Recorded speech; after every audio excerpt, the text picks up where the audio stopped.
Медиапортал islamindex.ru и компания iMedia представляют аудиоиздание «Полное толкование священного Корана» шейха Абдуррахмана ас-Саади. Сура Аль-Муминун. Верующие. Во имя Аллаха Милостивого, Милосердного. Бисмиллахир-рахманир-рахим. Сура 23, аят 1. Кад афлахал му'минун. Аллах почтил верующих рабов тем, что упомянул о них в своем Писании. Он поведал о том, что они обретут счастье и преуспеяние, и рассказал, каким образом они добьются этого. А между тем, Всевышний призвал людей облагораживать свои души качествами этих праведников. И пусть каждый раб Божий оценивает себя и окружающих по этим аятам. Только так он сумеет определить, насколько сильна или слаба вера его самого и других людей. Всевышний поведал о том, что человеку для того, чтобы достичь великого успеха и получить все самое заветное и желанное, необходимо уверовать в Аллаха и подтвердить правдивость Божьих посланников. Далее Всевышний упомянул о безупречных качествах таких верующих и сказал: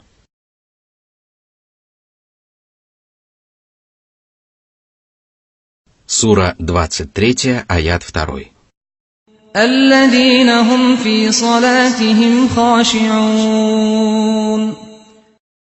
Смирение во время намаза – это ощущение того, что ты стоишь перед Всевышним Аллахом и находишься вблизи от Него. Благодаря этому чувству душа человека успокаивается и умиротворяется. Он перестает делать лишние движения и не смотрит по сторонам, потому что стремится соблюсти приличие при общении со своим Господом. Он переживает все, что говорит и делает во время намаза, от начала до конца. Все это помогает ему избавиться от наущений сатаны и скверных мыслей. Вот почему смирение является душой и смыслом мусульманской молитвы. И за это раб Божий получает большое вознаграждение.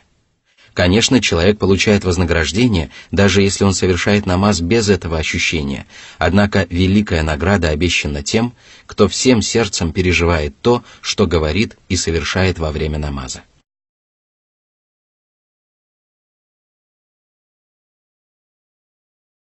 Сура 23, аят 3. Валладзина хум анил лагви му'ридун. Они не желают вести разговоров, которые не приносят пользы или добра. Они избегают их и считают недостойным поступком заводить подобные беседы. И если они так усердно избегают пустых и бесполезных речей, то они проявляют еще большую осторожность, когда люди заводят греховные речи. И если им удается оберегать свой язык от всего, что не приносит им добра, то они в еще большей степени избегают совершения грехов телом. Однажды посланник Аллаха, да благословит его Аллах и приветствует, давал наставление Муазу ибн Джабалю и сказал: «Не сообщить ли тебе об основе основ?» Он ответил: «Сообщи, о посланник Аллаха». Тогда он взял себя за язык и сказал: «Удержи вот это». Вот почему одним из самых достохвальных качеств правоверных является воздержание от суетных и запрещенных бесед.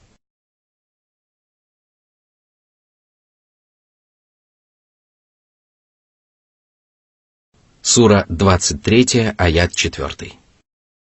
Валладзина хум лиззакати фа'илун.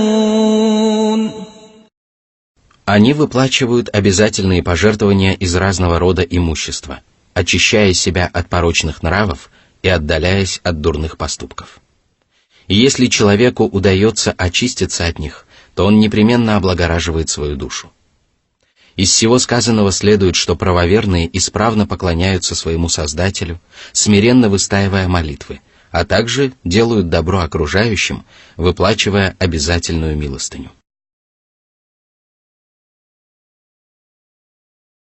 Сура 23, аяты 5-6.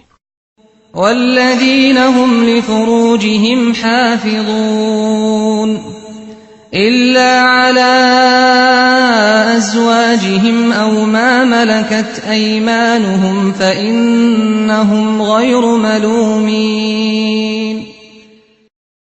Они оберегают свои половые органы от прелюбодеяния. А наиболее совершенным образом это удается тем, кто избегает всего, что может повлечь за собой прелюбодеяние. К таким поступкам относятся взгляд на постороннюю женщину, прикосновение к ней и тому подобное. Однако правоверным разрешается вступать в половую связь со своими женами и невольницами. Аллах позволил своим рабам поступать таким образом, и за это им нет порицания.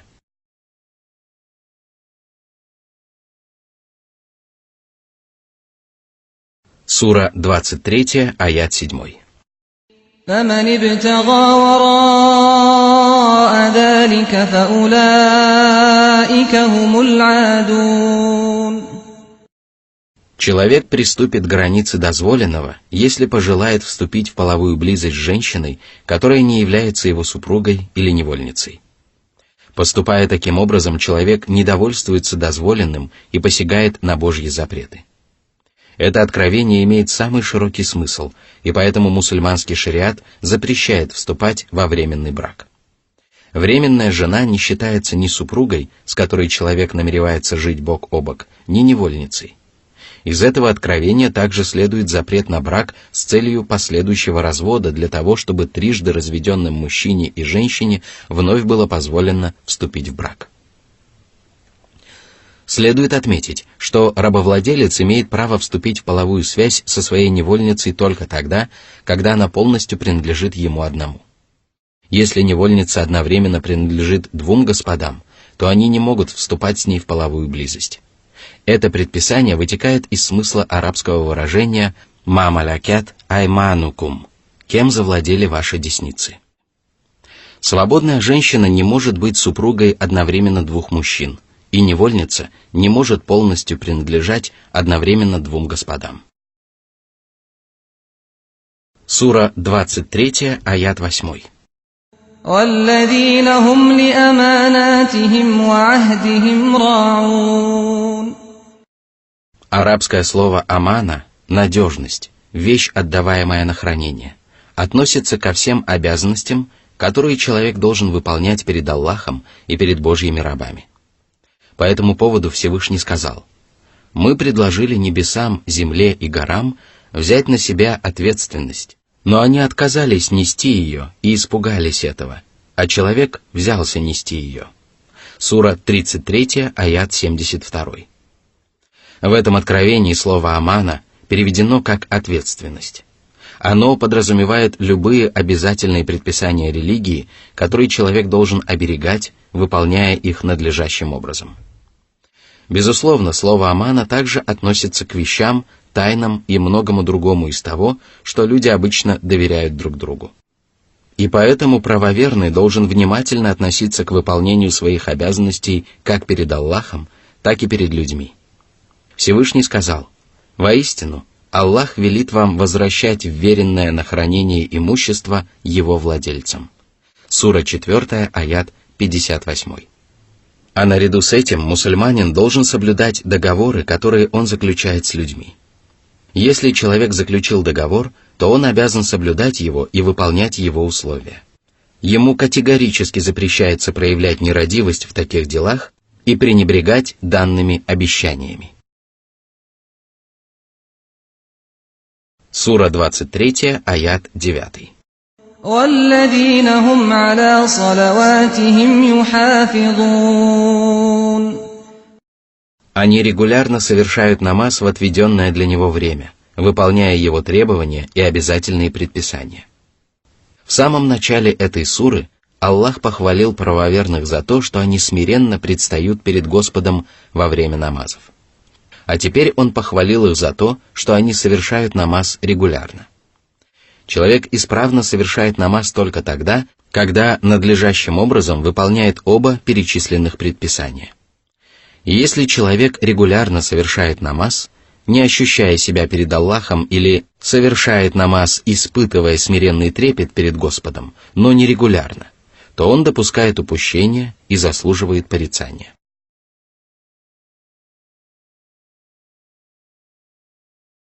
Сура 23, аяты 10-11.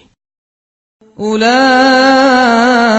هم الوارثون الذين يرثون الفردوس هم فيها خالدون. Праведники, которые обладают всеми перечисленными выше качествами, непременно унаследуют сады Фирдауса, которые расположены в середине рая, на самом возвышенном и прекрасном участке. Они заслужили такое вознаграждение, потому что сумели приукрасить себя самыми великолепными качествами. Согласно другому толкованию, садами Фирдауса назван весь рай целиком. В этом случае перечисленные выше качества являются качествами всех правоверных, каждый из которых взойдет на ступень, которая будет полностью соответствовать его деяниям.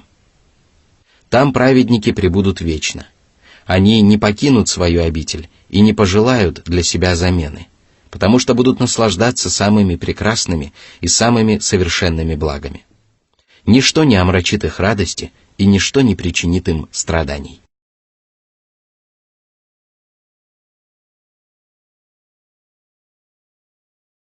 Сура 23, аят 12. وَلَقَدْ خَلَقْنَا الْإِنسَانَ مِنْ سُلَالَةٍ مِنْ طِينٍ. В этом и последующих аятах Аллах поведал о стадиях, через которые последовательно проходит каждый человек, начиная с его зарождения и заканчивая его конечным исходом в последней жизни. Вначале Аллах поведал о том, что прародитель рода человеческого Адам был сотворен из эссенции глины. А поскольку глина для этой эссенции была взята со всех уголков земли, потомки Адама обладают различными качествами. Среди них есть добропорядочные и дурные люди, а также люди, которые обладают этими качествами в большей или меньшей степени.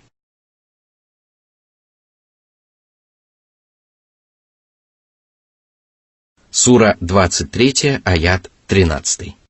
ثُمَّ جَعَلْنَاهُ نُطْفَةً فِي قَرَارٍ مَكِينٍ.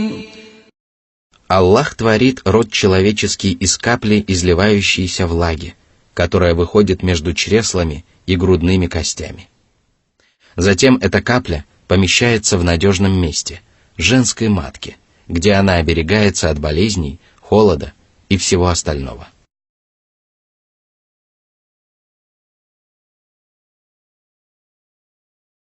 Сура 23, аят 14. ثُمَّ خَلَقْنَا النُّطْفَةَ عَلَقَةً فَخَلَقْنَا الْعَلَقَةَ مُضْغَةً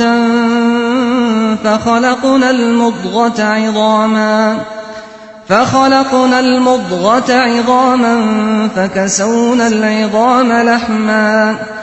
فكسونا العظام لحما ثم أنشأناه خلقا آخر فتبارك الله أحسن الخالقين. Через 40 дней капля постепенно превращается в алый сгусток крови. В таком состоянии человеческий зародыш находится еще 40 дней, после чего он превращается в крошечный кусочек мяса, который настолько мал, что похож на разжеванный кусочек. А затем в этом нежном кусочке мяса появляются кости, которые облекаются мясом. Таким образом, кости превращаются в остов человеческого организма, а мясо становится его одеянием. В таком состоянии человеческий зародыш находится еще 40 дней.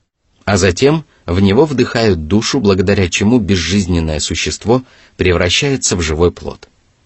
Велик и благословен Аллах, лучший из творцов, который приносит своим творениям много добра. Всевышний сказал: который превосходно создал все, что сотворил, и начал создавать человека из глины. Затем создал его потомство из капли презренной жидкости. Затем придал ему соразмерный облик, вдохнул в него от своего духа и даровал вам слух, зрение и сердца. Но как мала ваша благодарность.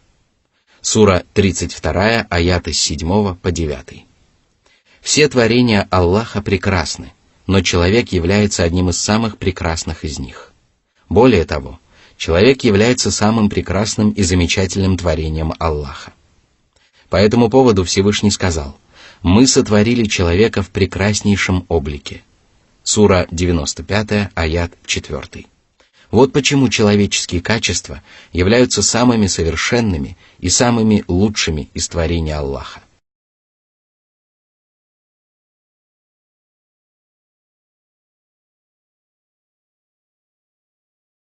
Сура 23, аяты 15-16. ثم إنكم بعد ذلك لميتون ثم إنكم يوم القيامة تبعثون. После того, как человек обретает душу, ему предстоит умереть на одной из последующих стадий. А в день воскресения ему предстоит воскреснуть и получить воздаяние за совершенные им добрые и злые деяния. По этому поводу Всевышний сказал: «Неужели человек полагает, что он будет оставлен без присмотра? Разве он не был каплей из семени источаемого? Потом он превратился в сгусток крови, после чего он создал его и придал ему соразмерный облик. Он сотворил из него чету, мужчину и женщину. Неужели он не способен воскресить мертвых?» Сура 75, аяты с 36 по 40.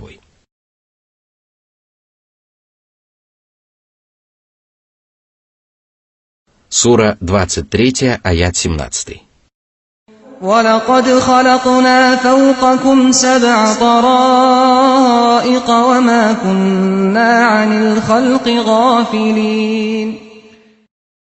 После упоминания о сотворении человека, Всевышний Аллах поведал о том, что наделил человека жилищем и многочисленными милостями, которые текут к нему со всех сторон. Аллах сотворил 7 небес одно над другим и сделал кровлей для людей. А наряду с этим они приносят творениям много другой пользы. Они украшены звездами, солнцем и луной, а также содержат в себе источники многочисленных благ. Однако Аллах не только сотворил творения. Его божественное знание объемлет все сущее, и поэтому нет ни одного творения, которое забыто Аллахом или предано забвению. Господь не создает своих рабов для того, чтобы потерять их.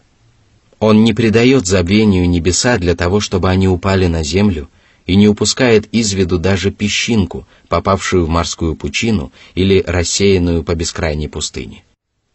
Он обеспечивает пропитанием абсолютно все живые твари, и поэтому он сказал: «Нет на земле ни единого живого существа, которого Аллах не обеспечивал бы пропитанием. Аллах знает их место пребывания и место хранения, утробы матерей или могилы. Все это записано в Ясном Писании». Сура 11, аят 6. Очень часто Всевышний Аллах упоминает одновременно о том, что Он сотворил Вселенную и обладает знанием обо всем сущем. Всевышний сказал: «Неужели этого не будет знать тот, кто сотворил, если он проницательный или добрый, сведущий?» Сура 67, аят 14. Всевышний также сказал: «Неужели тот, кто сотворил небеса и землю, не способен создать подобных им? Конечно, ведь он Творец, знающий». Сура 36, аят 81. Из этого следует, что сотворение Вселенной является одним из самых убедительных свидетельств безграничного знания и мудрости Создателя.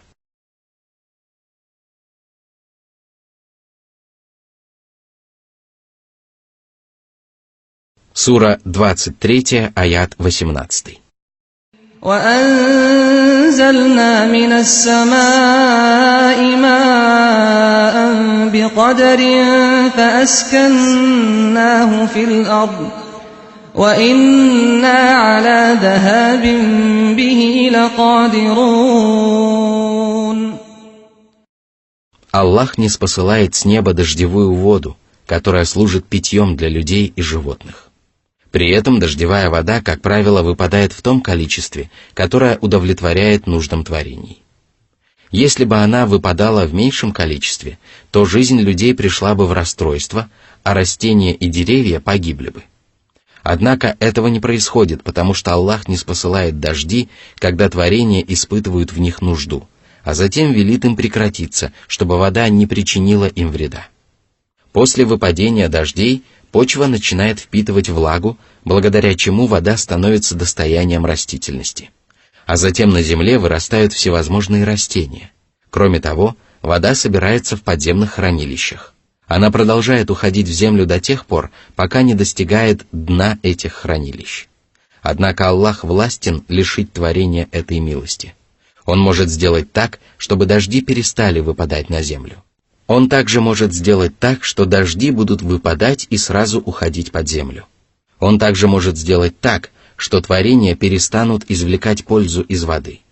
Все это должно насторожить рабов Аллаха, побудить их благодарить Господа за ниспосланные милости и задуматься над тем, что произойдет, если Аллах лишит их воды. По этому поводу Всевышний сказал: «Скажи, как вы думаете, если ваша вода уйдет под землю, то кто дарует вам родниковую воду?» Сура 67, аят 30.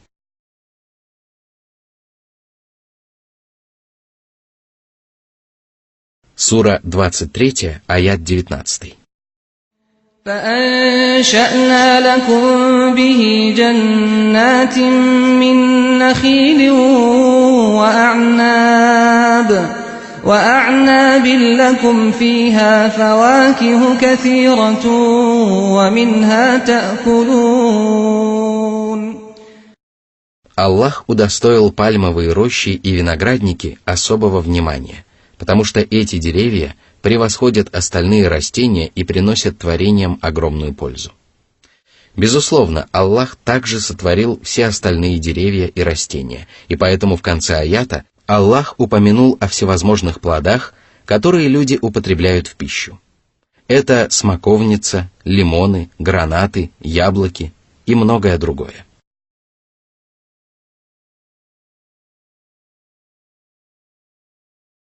Сура 23, аят 20. وشجرة تخرج من طور سيناء تنبت بالدهن وصبغ للآكلين. Речь идет об оливковых деревьях, которые были удостоены особого внимания, потому что широко распространены в Шаме, потому что они приносят огромную пользу. Они дают масло, которое часто используют для освещения помещений или употребляют в пищу в качестве приправы. А наряду с этим они используются в других целях.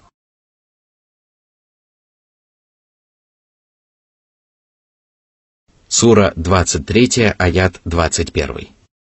وَإِنَّ لَكُمْ فِي الْأَنْعَامِ لَعِبْرَةً نسقيكم مما في بطونها ولكم فيها منافع كثيرة ومنها تأكلون. Одной из милостей Аллаха по отношению к вам является то, что вам подчинены верблюды, коровы и овцы. Они являются назиданием для тех, кто внимает назиданием, и приносят пользу тем, кто желает извлечь из них пользу. Аллах поет вас молоком, которое образуется между кровью и содержимым желудка или кишечника. И это молоко доставляет удовольствие всякому, кто его пьет. Наряду с этим вы извлекаете пользу из шерсти, подшерстка и волос этих животных. Из шкур скотины, по милости Аллаха, вы изготавливаете шатры, которые не обременяют вас, когда вы путешествуете или делаете привал. А мясо и жиры этих животных служат для вас одним из самых замечательных блюд. Сура 23, аят 22. وَعَلَيْهَا وَعَلَى الْفُلْكِ تُحْمَلُونَ. На верховых животных вы передвигаетесь по суше и перевозите свои тяжелые поклажи. На них вы достигаете далеких стран, достичь которых иным путем вам удалось бы только ценой великих мучений. А когда вы путешествуете по морям, вас перевозят корабли, которые вы загружаете своими малочисленными или многочисленными грузами. Добродетель который одарил вас такими милостями, почтил вас всевозможными щедротами и сотворил для вас изобилие благ, действительно заслуживает самой совершенной благодарности. Он заслуживает вашего восхваления и усердного поклонения и не заслуживает того, чтобы его милостями пользовались для совершения грехов.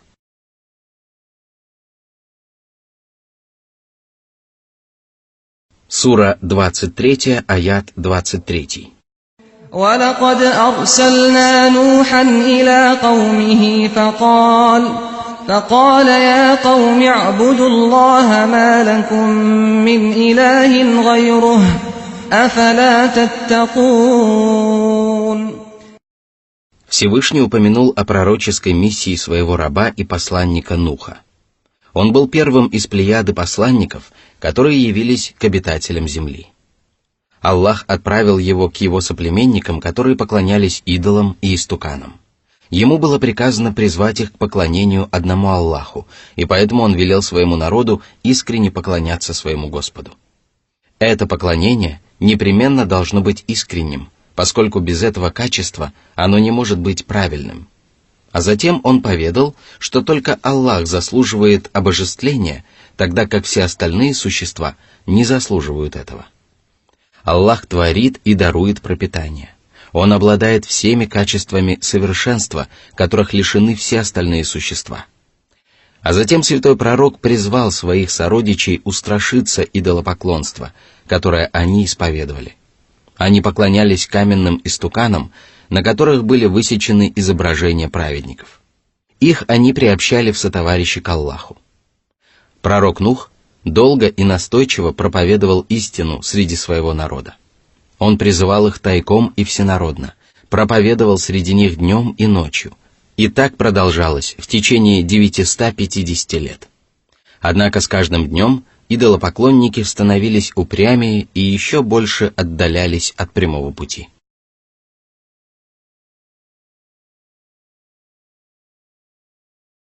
Сура 23, аят 24.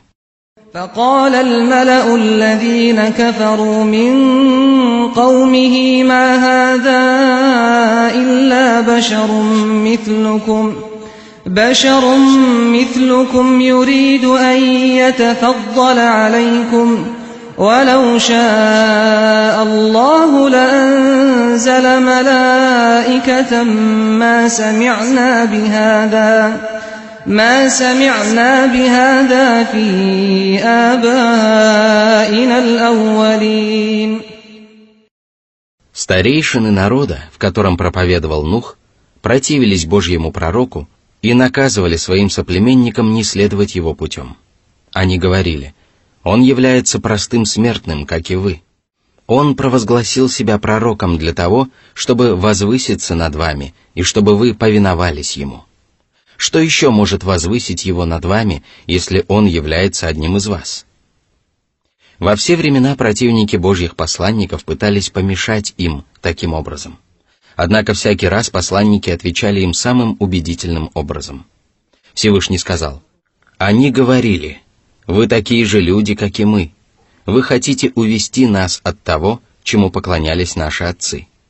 Приведите же нам ясное доказательство». Посланники говорили им: «Мы такие же люди, как и вы, однако Аллах одаряет своей милостью того из своих рабов, кого пожелает». Сура 14, аяты 10-11. Посланники говорили, что Аллах возвысил их над остальными людьми по своей милости, и никто не способен воспрепятствовать Аллаху и помешать ему почтить некоторых из его рабов. Неверующие также говорили, что если бы Аллах пожелал, то не спаслал бы на землю ангелов.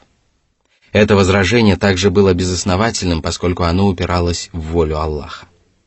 Если бы Аллах пожелал, то Он действительно не спаслал бы на землю ангелов. Однако Аллах является мудрым и милосердным Господом.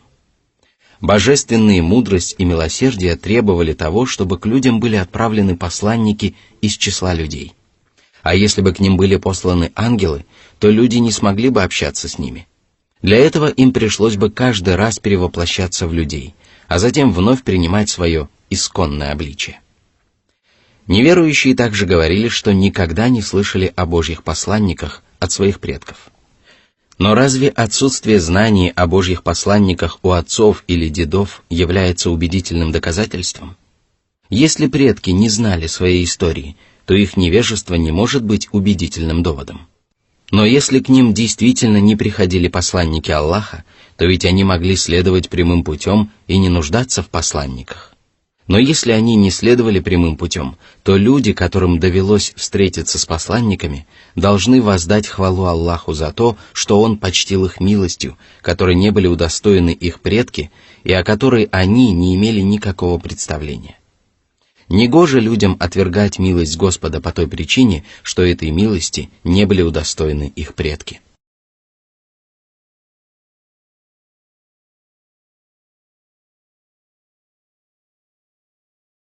Сура 23, аят 25. إن هو إلا رجل به جنة فتربصوا به حتى حين. Они называли Божьего посланника безумцем и предлагали друг другу дождаться его смерти. Сомнительные доводы, которые неверующие приводили, пытаясь опровергнуть пророческую миссию Божьего посланника, свидетельствуют об их неверии и упрямстве. Они также свидетельствуют об их безграничном невежестве и заблуждении, поскольку подобные доводы никоим образом не способны противостоять истине, о чем мы уже упоминали ранее. Более того, эти доводы противоречивы и исключают друг друга. Вначале неверующие назвали святого пророка простым человеком, подобным им самим, который пожелал возвыситься над ними. Они признали его разумным человеком, который пытается перехитрить их для того, чтобы властвовать над ними. Они призывали друг друга остерегаться его, дабы никто не обольстился его речами. Но разве такое поведение неверующих можно совместить с обвинениями в безумстве, которые они выдвигали против святого пророка впоследствии? Воистину, таким образом поступают только запутавшиеся заблудшие, которые пытаются любым путем отстоять свои воззрения. Но соплеменникам Нуха не удалось достичь своей цели, поскольку Аллах пожелал, чтобы всякий, кто враждует с ним и его посланниками, был унижен и опозорен.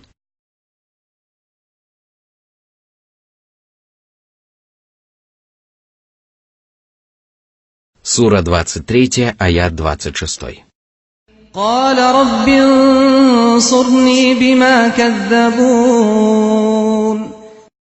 Когда пророк Нух увидел, что его проповеди еще больше отдаляют его соплеменников от истины, он попросил поддержки у своего Господа. Он был разгневан от того, что люди отвергли его наставления и отказались уверовать в Божьих посланников. Он сказал: «Господи, не оставь на земле ни одного неверующего жителя. Если ты оставишь их, они введут в заблуждение твоих рабов и породят только грешных неверующих». Сура 71, аяты 26-27. Всевышний по этому поводу сказал: «Нух, Ной, воззвал к нам, а ведь мы прекрасно отвечаем на молитвы». Сура 37, аят 75.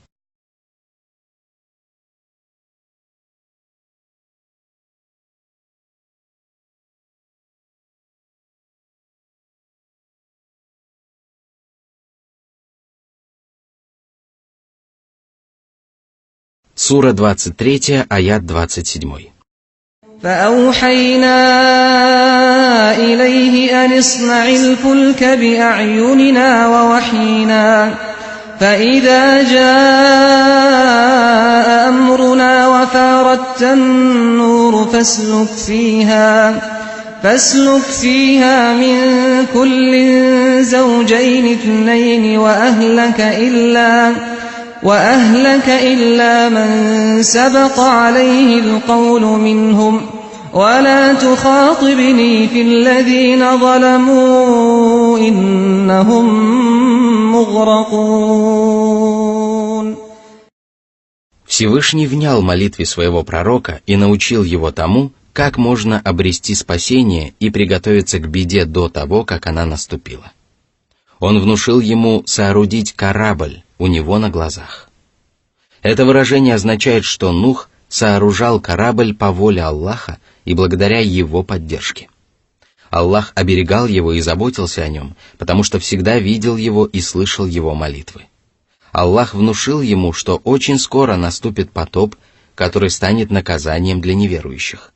И тогда вода забьет фонтаном отовсюду и будет изливаться даже из печей, в которых обычно полыхает огонь и не бывает воды. И поэтому Нуху было велено разместить в ковчеге по одному самцу и одной самке от каждого вида животных, дабы они воспроизвели потомство и дабы в соответствии с божественной мудростью на земле сохранились животные. Ему также было велено разместить на ковчеге своих домочадцев, кроме тех, чья погибель была уже предрешена. Одним из этих несчастных был сын святого пророка, а наряду с этим Аллах запретил Нуху просить его спасти нечестивцев, поскольку, согласно Божьему предопределению, они должны были неизбежно погибнуть от водной стихии.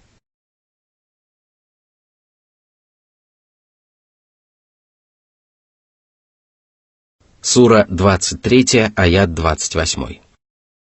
فإذا استويت أنت ومن معك على الفلك فقل الحمد لله الذي نجانا من القوم الظالمين. Когда вы окажетесь на ковчеге, и он понесет вас по морским просторам, то воздайте хвалу Аллаху и возблагодарите Его за спасение и благополучие. Возблагодарите Его за то, что Он избавил вас от нечестивых людей. Всевышний научил Нуха и его последователей тому, какими словами они могли отблагодарить своего Господа и вознести Ему хвалу за спасение от наказания и избавление от несправедливых соплеменников.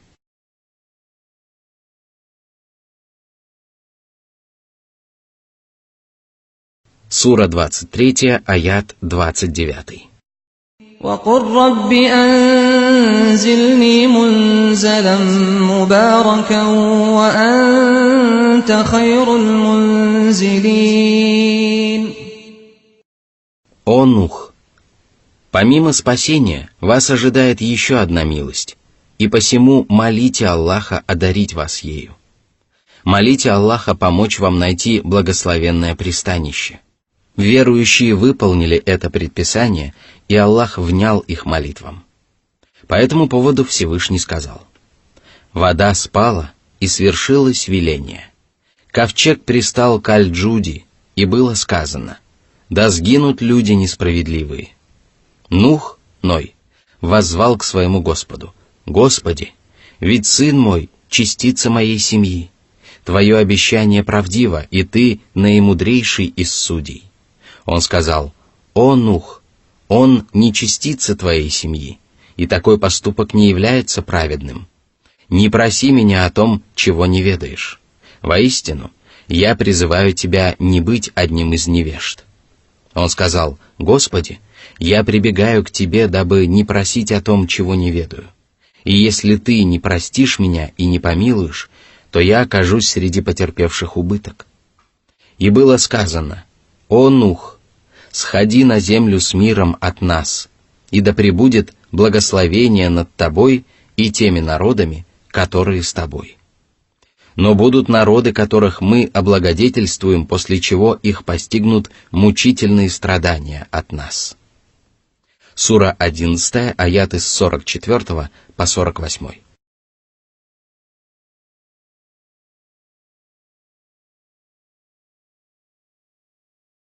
Сура 23, аят 30. إن في ذلك لآيات وإن كنا لمبتلين. В этой коранической истории есть много знамений, которые свидетельствуют о том, что Аллах является единственным достойным поклонения божеством, а также о правдивости Божьего посланника Нуха и порочности его лживых соплеменников. В ней также есть знамения, свидетельствующие о милосердии Аллаха по отношению к своим рабам. Это милосердие проявилось в том, что Аллах спас человечество в чреслах его прародителя Нуха на огромном ковчеге, когда все остальные обитатели земли были потоплены. Еще одним Божьим знамением является сам ковчег, о чем Всевышний Аллах сказал: Мы понесли его в ковчеге из досок и гвоздей. Он поплыл у нас на глазах в воздаяние тому, в кого не уверовали, или тем, которые не уверовали. Мы оставили его, корабль или рассказ о Нухе, в качестве знамения. Но есть ли поминающие? Сура 54, аяты с 13 по 15. Вот почему в обсуждаемом нами аяте говорится о множестве знамений и полезных выводов, которые содержатся в этой истории.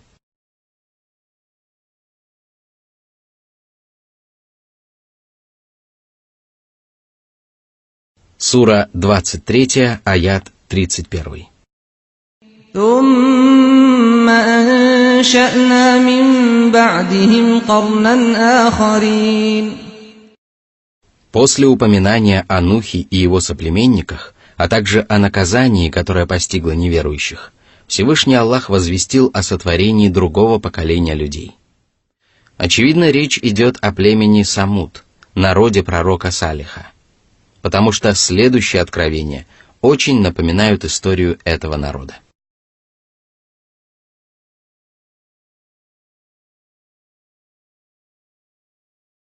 Сура 23, аят 32.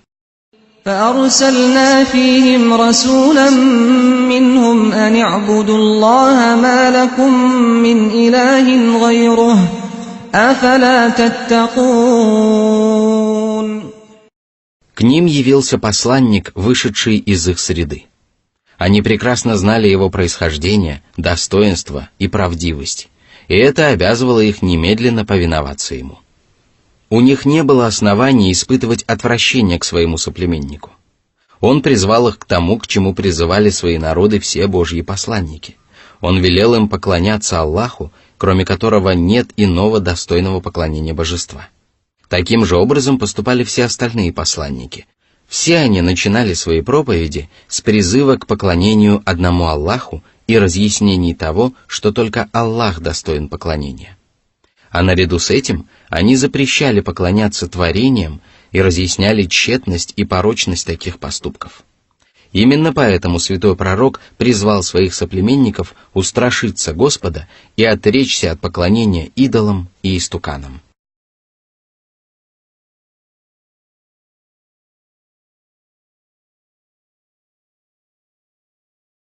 Сура 23, аяты 33-34.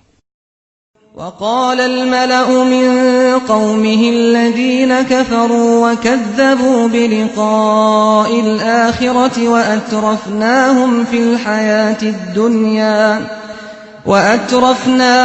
الحياة الدنيا ما هذا إلا بشر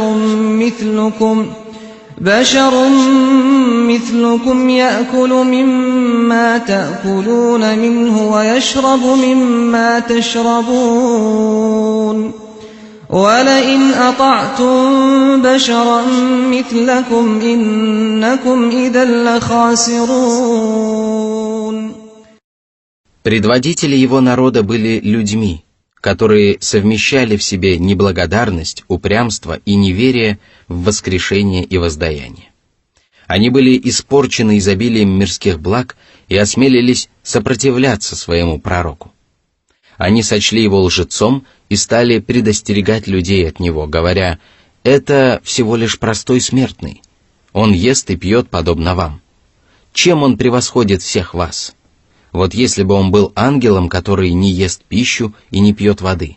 Но если вы последуете за человеком, который ничем не превосходит вас, и сделаете его своим вождем, то поступите подобно тем, кто лишился рассудка, и непременно пожалеете о содеянном». Слова неверующих были удивительны. Оказаться в убытке и пожалеть о содеянном могут только те, которые не следуют путем пророков и не повинуются им. Как невежественны и глупы люди, которым высокомерие не позволяет покориться человеку, которого Аллах почтил божественным откровением и пророческой миссией. Как невежественны и глупы те, которые соблазнились на поклонение деревьям и камням. Это откровение похоже на следующее высказывание Всевышнего. Самудяне сочли ложью предостережение. Они сказали: неужели мы последуем за одним из нас? В этом случае мы окажемся в заблуждении и будем страдать, или отдалимся от истины. Неужели среди всех нас напоминание ниспослано только ему одному? О нет, он надменный лжец. Сура 54, аяты с 23 по 25. После того, как они оболгали и отвергли своего пророка и отказались уверовать в воскрешение после смерти и воздаяние за совершенные деяния, они сказали: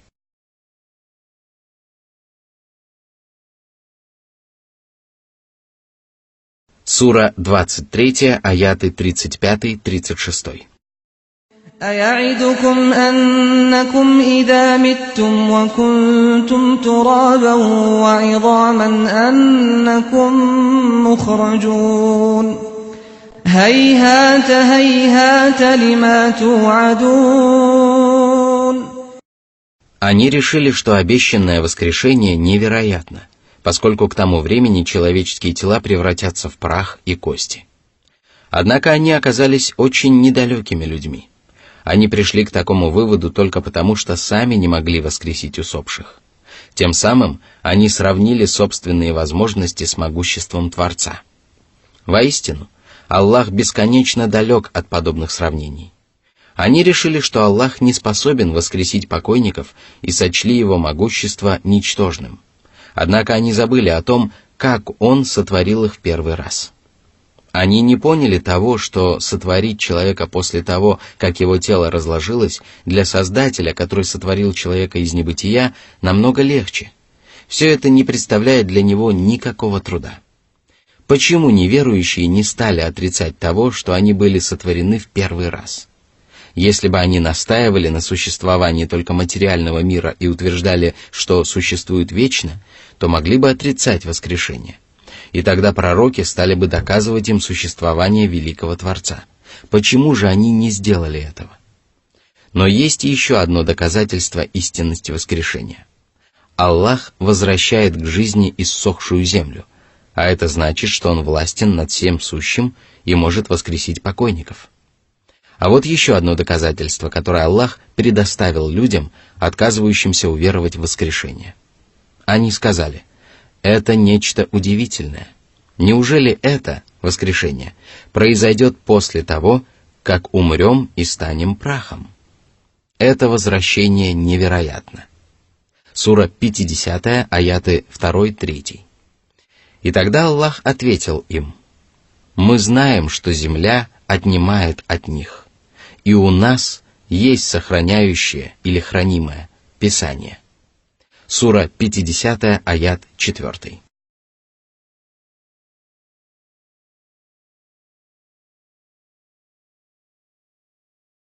Сура 23, аяты 37-38.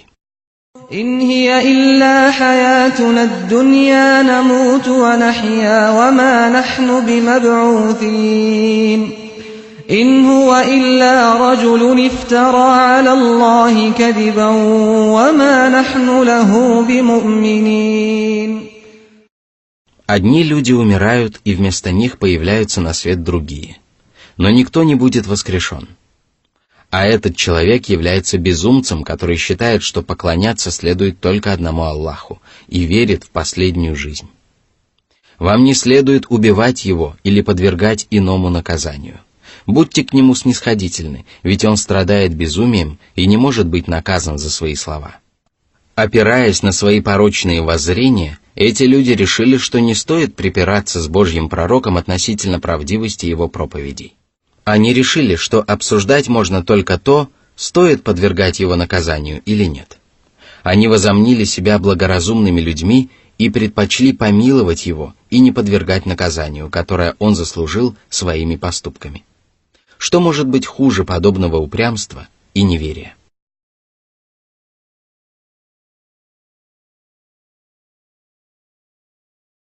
Сура 23, аяты с 39 по 41. قال رب انصرني بما كذبون قال عما قليل ليصبحن نادمين فأخذتهم الصيحة بالحق فجعلناهم غثاء فبعدا للقوم الظالمين. Когда неверие нечестивцев достигло наивысшего предела, и святой пророк убедился в том, что никакие увещевания не способны принести им пользу, он проклял своих соплеменников и попросил Аллаха подвергнуть их унизительному наказанию в мирской жизни до того, как они будут наказаны в жизни будущей. Аллах ответил на его мольбу и обещал, что очень скоро нечестивцам придется пожалеть о содеянном. И вскоре их поразил ужасный вопль, который уничтожил их, всех до последнего. Это наказание не было несправедливым, поскольку они заслужили его собственным беззаконием. Аллах превратил их в подобие сухих стеблей, растворенных в солевом потоке, которые оседают в различных концах долин. В другом откровении говорится: «Воистину, мы наслали на них всего лишь один вопль, и они уподобились сену хозяина загона». Сура 54, аят 31. Но на этом их страдания не закончились, потому что вслед за наказанием они были удостоены проклятия и унижения перед лицом всех обитателей миров.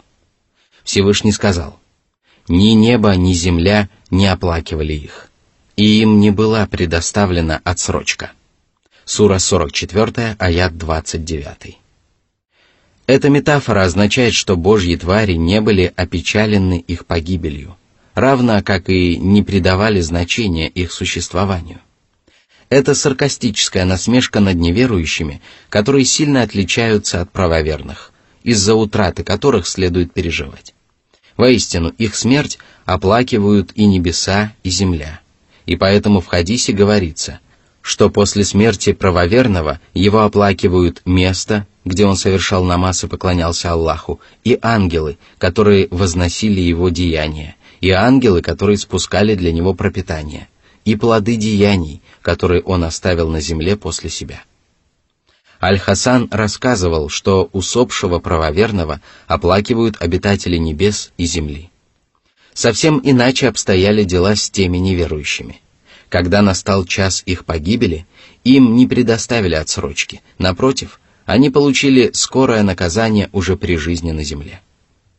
Одним словом, обитатели небес и земли не опечалились тому, что нечестивцев постигло наказание, поскольку их деяния были презренны и поскольку они умерли неверующими. А Всевышний Аллах не предоставил им отсрочки для того, чтобы они могли покаяться и возместить упущенное, что также было выражением презрения по отношению к ним.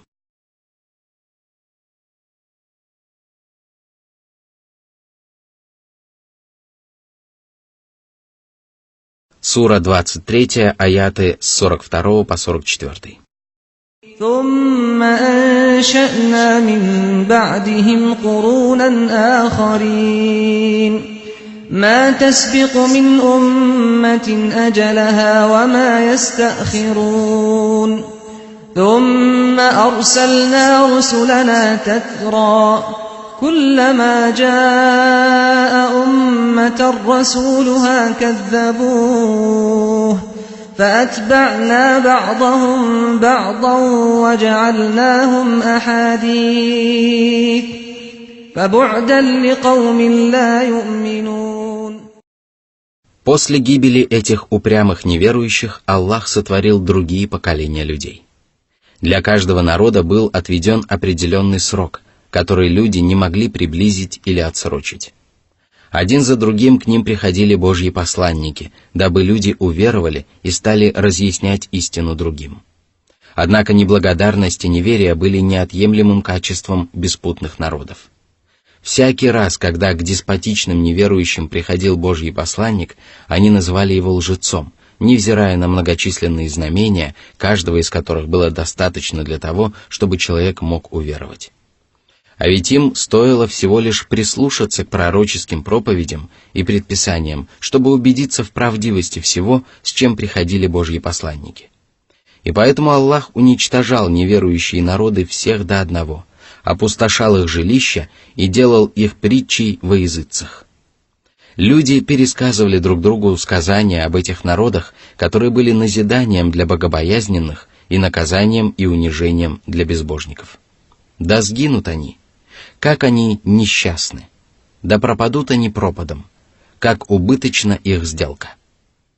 Однажды я прочел слова одного из богословов, имя которого я не могу припомнить, который считал, что после пришествия Мусы и ниспослания Торы Аллах не искоренял неверующие народы, а предписал правоверным сражаться против упорствующих неверующих.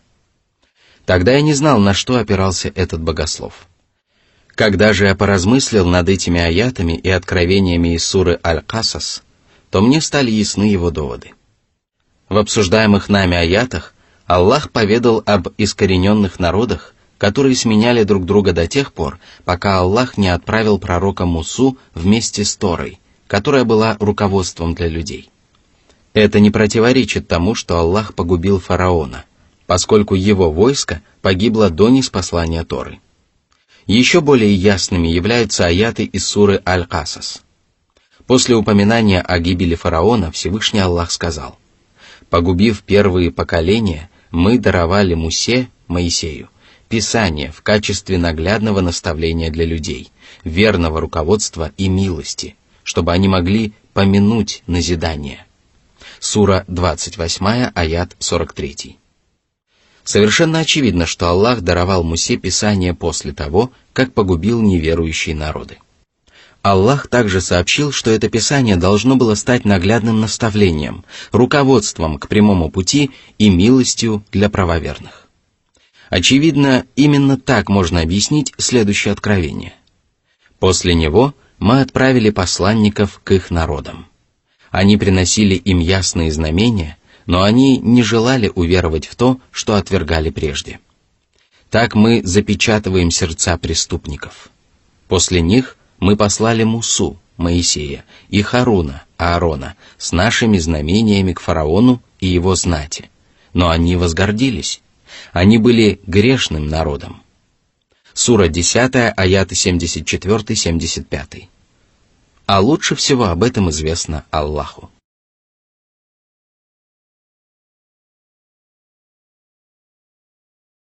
Сура 23, аяты 45-46. ثم أرسلنا موسى وأخاه هارون بآياتنا وسلطان مبين إلى فرعون وملئه فاستكبروا وكانوا قوما عالين. Муса, сын Имрана, был посланником, который разговаривал с милостивым Господом. Он попросил Аллаха, чтобы его брат Харун разделил с ним бремя пророчества, и Аллах внял его мольбе. Он наделил их знамениями, которые свидетельствовали об их правдивости и подтверждали истинность всего, что они проповедовали. Он также наделил их ясным доводом, который был настолько убедителен, что без труда покорял человеческие сердца. Благодаря этому сердца правоверных склонялись перед истиной, а упорствующие безбожники лишались малейшего оправдания. Эти аяты похожи на следующее кораническое откровение. «Мы даровали Мусе, Моисею, 9 ясных знамений. Спроси сынов Израиля, о том, как Муса пришел к ним, и фараон сказал ему: «О Муса, воистину, я полагаю, что ты околдован». Он сказал: «Ты уже знаешь, что никто иной, а только Господь небес и земли ниспослал их в качестве наглядных знамений, о фараон. Я полагаю, что тебя постигнет погибель». Сура 17, аяты 101-102. Всевышний также сказал: «Когда наши знамения были наглядно показаны им, они сказали: это очевидное колдовство. Они отвергли их несправедливо и надменно, хотя в душе они были убеждены в их правдивости». Сура 27, аяты 13-14. В этой суре Всевышний сообщил, что Муса и Харун были отправлены к фараону, Хаману и другим нечестивцам, находившимся в окружении фараона. Однако они надменно отказались уверовать в Аллаха и проявили высокомерие перед его посланниками. Они ощущали себя великими и властными людьми и распространяли на земле нечестие, и нет ничего удивительного в том, что они высокомерно отнеслись к истине.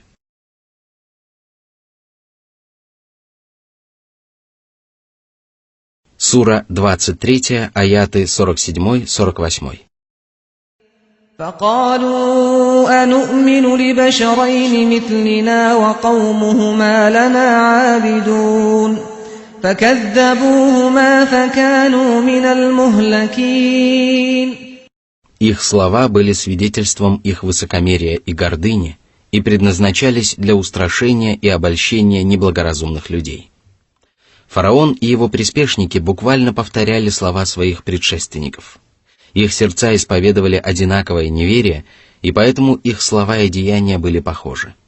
Они отказались признать то, что Аллах почтил Мусу и Харуна пророческим посланием, потому что сыны Исраила служили им и выполняли для них самую тяжелую работу.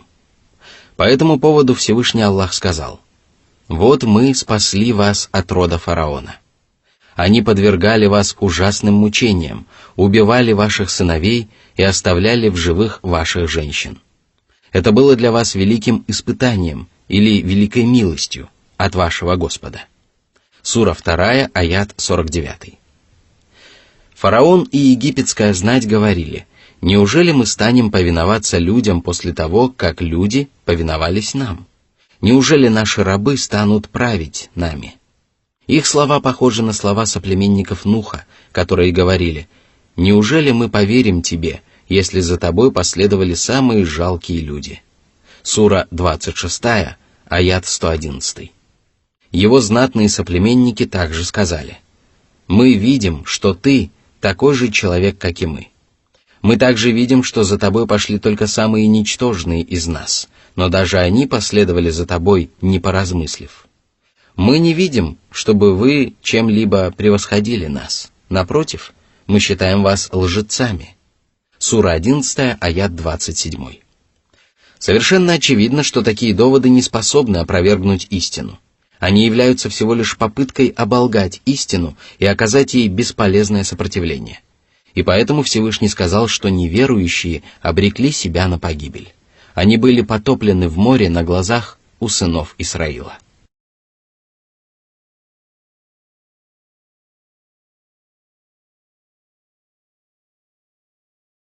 Сура 23, аят 49. وَلَقَدْ آتَيْنَا مُوسَى الْكِتَابَ لَعَلَّهُمْ يَهْتَدُونَ. После гибели фараона и спасения Мусы вместе с израильтянами святому пророку представилась возможность править своим народом в соответствии с предписаниями Аллаха и открыто провозглашать его законы. Аллах обещал ему, что в течение 40 дней ему будет ниспослана Тора, и поэтому он отправился в условленное место. Всевышний сказал: «Мы написали для него на скрижалях назидание обо всякой вещи и разъяснение всего сущего». Сура 7, аят 145. Все это было сделано для того, чтобы сыны Исраила ступили на прямой путь, ведь благодаря откровению они могли подробно изучить предписания и запреты религии, узнать о вознаграждении и наказании, а также познать своего Господа посредством его прекрасных имен и качеств.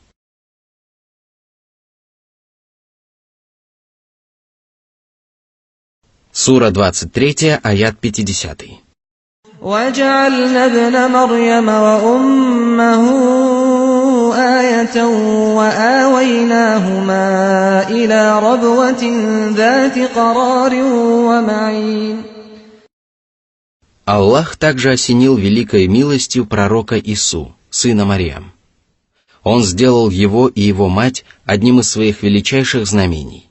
Она забеременела и родила сына без участия мужчины, а он заговорил, еще будучи ребенком в колыбели, и по воле Аллаха явил людям множество удивительных чудес. Аллах поселил их в тихом и уютном месте на возвышенности, недалеко от которого протекал ручей. Очевидно, это произошло, когда Марьям должна была родить ребенка, в пользу чего свидетельствует следующее откровение. Она понесла его, забеременела, и отправилась с ним в отдаленное место. Родовые схватки привели ее к стволу пальмы, и она сказала: «Лучше бы я умерла до этого и была навсегда забытой». Тогда он, Иса или Джибриль, воззвал к ней из-под нее: «Не печалься, Господь твой создал под тобой ручей.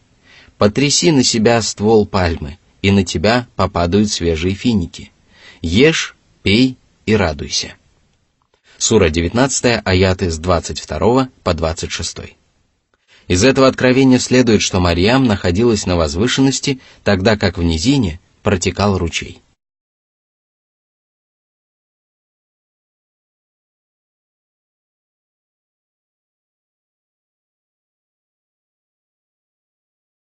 Сура 23, аят 51. يا أيها الرسل كلوا من الطيبات واعملوا صالحا إني بما تعملون عليم. Всевышний повелел своим посланникам вкушать чистую и заработанную честным путем пищу и благодарить Аллаха, совершая праведные деяния, которые способны привести в порядок душу и тело, а также мирскую и будущую жизни. Всевышний также сообщил им о том, что ему ведомо обо всех их деяниях. Любое деяние и любое устремление непременно становится известно Аллаху, который не оставляет человеческие поступки без воздаяния. И, безусловно, воздаяние посланников будет самым лучшим и самым прекрасным. Из всего сказанного следует, что всем посланникам было дозволено вкушать чистую и добротную пищу, запрещено питаться скверной пищей и велено совершать праведные деяния. И хотя некоторые религиозные предписания, данные различным пророкам, различались, все они относились к числу праведных деяний. А существование между ними различия объяснялись требованиями того или иного времени. Но среди праведных деяний есть такие, которые приносят благо во все времена, и поэтому они были присущи учениям всех божьих пророков и всем небесным законодательствам. Это предписание уверовать в единого Аллаха и искренне поклоняться Ему одному, питать к Нему любовь, испытывать перед Ним страх, возлагать на Него надежды, делать добро, говорить одну только правду, всегда выполнять данные обещания, поддерживать родственные связи, проявлять почтение к родителям, оказывать помощь слабым и нуждающимся, опекать сирот, проявлять сострадание к живым тварям и совершать многие другие добрые деяния. Именно поэтому люди, которые обладали знаниями о предыдущих небесных писаниях, узнавали о правдивости пророческой миссии Мухаммада, опираясь на проповедуемые им повеления и запреты. Примерами этого могут служить история об императоре Ираклии и другие подобные истории. Пророк Мухаммад, да благословит его Аллах и приветствует, приказывал людям совершать благодеяния, к совершению которых призывали предшествующие ему пророки, и запрещал людям совершать грехи, от которых их удерживали другие пророки. Все это свидетельствовало о том, что он был представителем славной плеяды божьих посланников и отличался от лжецов, которые проповедовали зло и удерживали людей от добра.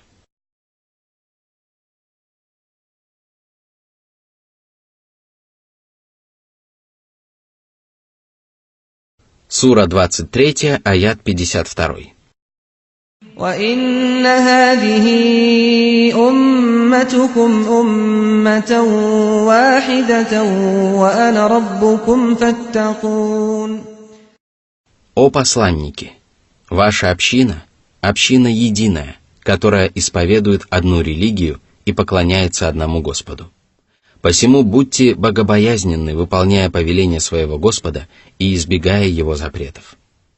Эти предписания распространяются не только на Божьих посланников, но и на всех остальных правоверных, которые берут пример с посланников и следуют по их стопам. Всевышний сказал: «О те, которые уверовали! Вкушайте дозволенные блага, которыми мы наделили вас, и будьте благодарны Аллаху, если только вы поклоняетесь Ему». Сура 2, аят 172. Каждый человек, который называет себя последователем Божьих посланников, обязан руководствоваться их примером и выполнять это предписание Аллаха.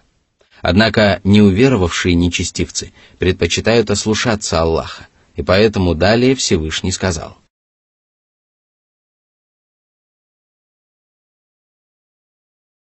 Сура 23, аят 53. فَتَقَطَّعُوا أَمْرَهُمْ بَيْنَهُمْ زُبُرًا كُلُّ حِزْبٍ بِمَا لَدَيْهِمْ فَرِحُونَ. Приверженцы каждой из еретических сект провозгласили себя последователями пророков, разорвали религию на части и радуются тем знаниям и предписаниям, которые им достались. Они считают правыми только себя и обвиняют в заблуждении всех остальных, тогда как правыми являются только истинные последователи Божьих посланников, которые вкушают наилучшую пищу и совершают праведные деяния. А все остальные являются заблудшими еретиками.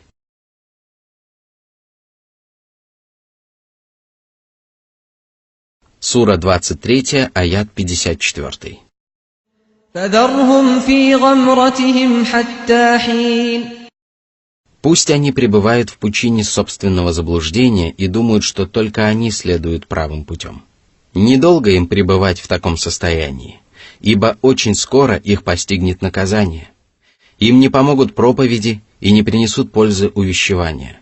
Да и как они могут помочь людям, которые совершенно безосновательно считают себя правыми и хотят, чтобы все остальные разделяли только их взгляды?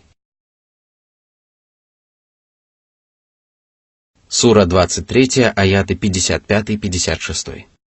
أَيَحْسَبُونَ أَنَّمَا نُمِدُّهُم بِهِ مِن مَّالٍ وَبَنِينَ نُسَارِعُ لَهُمْ فِي الْخَيْرَاتِ بَل لَّا يَشْعُرُونَ.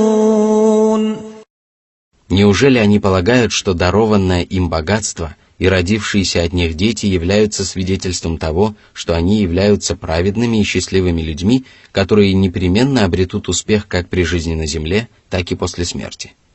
О нет! Мирские блага не свидетельствуют об этом. Они даже не ощущают того, что долгая жизнь и многочисленные щедроты дарованы им лишь для того, чтобы они совершили побольше грехов и заслужили еще большее наказание. Пусть же они радуются тому, что им даровано, ведь Всевышний Аллах сказал: «Когда они позабыли о том, что им напоминали, мы распахнули перед ними врата ко всякой вещи.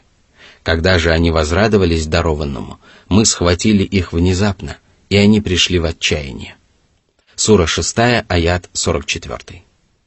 После упоминания о грешниках, которые совершают скверные поступки, но чувствуют себя в безопасности и полагают, что дарованные им мирские блага свидетельствуют об их праведности и превосходстве, Всевышний Аллах поведал о том, кто совершает праведные деяния, но не перестает бояться Аллаха. Всевышний сказал: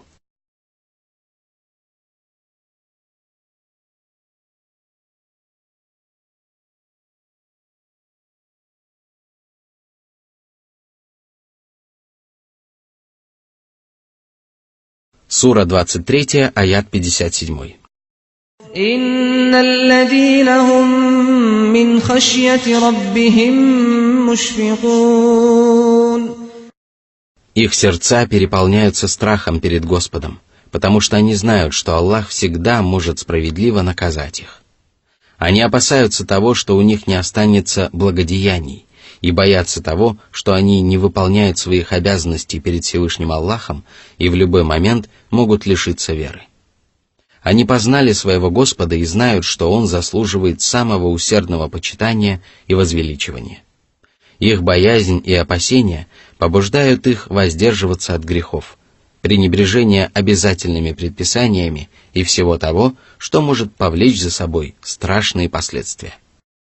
Сура 23, аят 58. وَالَّذِينَ هُم بِآيَاتِ رَبِّهِمْ يُؤْمِنُونَ. Их вера усиливается, когда им напоминают о знамениях Аллаха.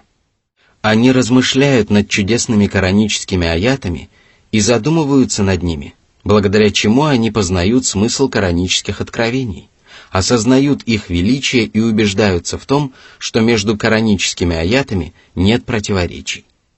А наряду с этим в них пробуждается желание познать Аллаха, и они осознают необходимость бояться Его и надеяться на Него.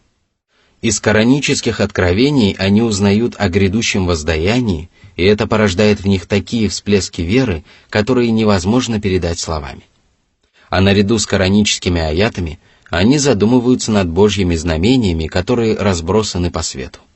И поэтому Всевышний сказал: «Воистину, в сотворении небес и земли, а также в смене ночи и дня заключены знамения для обладающих разумом». Сура 3, аят 190. Сура 23, аят 59. وَالَّذِينَ هُمْ بِرَبِّهِمْ لَا يُشْرِكُونَ. Они избегают явного многобожия, потому что не придумывают для себя ложных богов, на которых они молятся и возлагают надежды.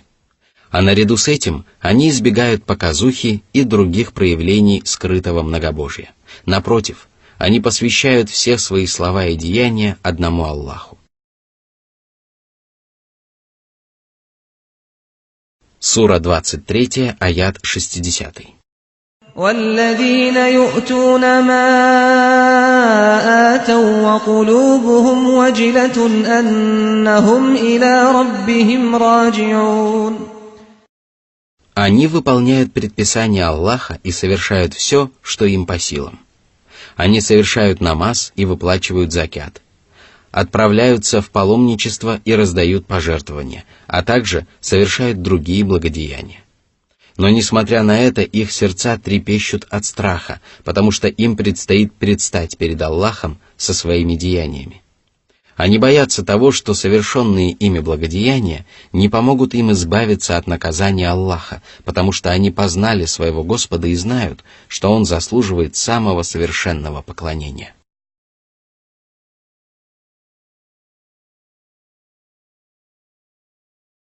Сура 23, аят 61. أُولَئِكَ يُسَارِعُونَ فِي الْخَيْرَاتِ وَهُمْ لَهَا سَابِقُونَ. Они спешат совершать праведные деяния для того, чтобы приблизиться к Аллаху и спастись от Его наказания. Стоит им услышать о добром поступке, как они используют первую представившуюся им возможность для того, чтобы совершить его. Они смотрят на святых угодников и пречистых праведников, которые окружают их спереди, справа и слева, и стремятся опередить их в совершении праведных деяний. Они стремятся приблизиться к Аллаху и добиться поставленной цели раньше всех остальных. Однако не каждому, кто пытается опередить других, удается добиться желаемого. Это удается тем, кто проявляет усердие и трудится, засучив рукава, но не удается тем, кто проявляет небрежность и халатность. И поэтому Всевышний сообщил, что праведники, о которых идет речь, относятся к той категории людей, которым удается опередить всех остальных. Они достигают вершины и оказываются в авангарде правоверных. Однако они обязаны этим тому, что Аллах изначально предопределил им быть в числе счастливцев, которые опередят всех остальных в совершении праведных поступков. Услышав весть о том, что они сумеют опередить остальных на этом поприще, некоторые люди могут ошибочно предположить, что это не было предопределено Всевышним и что достичь этого можно только посредством неимоверных усилий. Вот почему далее Всевышний сказал: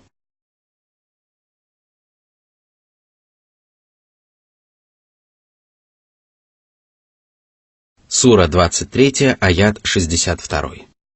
وَلَا نُكَلِّفُ نَفْسًا إِلَّا وُسْعَهَا وَلَدَيْنَا كِتَابٌ يَنطِقُ بِالْحَقِّ وَهُمْ لَا يُظْلَمُونَ.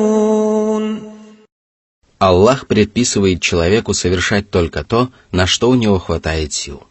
Более того, религиозные предписания не отнимают у человека все силы, и это свидетельствует о милости и мудрости Аллаха. Он облегчил людям путь, который ведет к Нему, дабы эта широкая дорога всегда была переполнена путниками.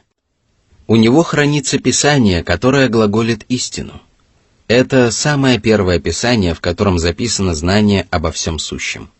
и хранящиеся в нем записи полностью соответствуют действительности, что свидетельствует об их правдивости. Вот почему никто не умалит совершенных людьми благодеяний и не приумножит совершенных ими грехов, усугубив тем самым их страдания.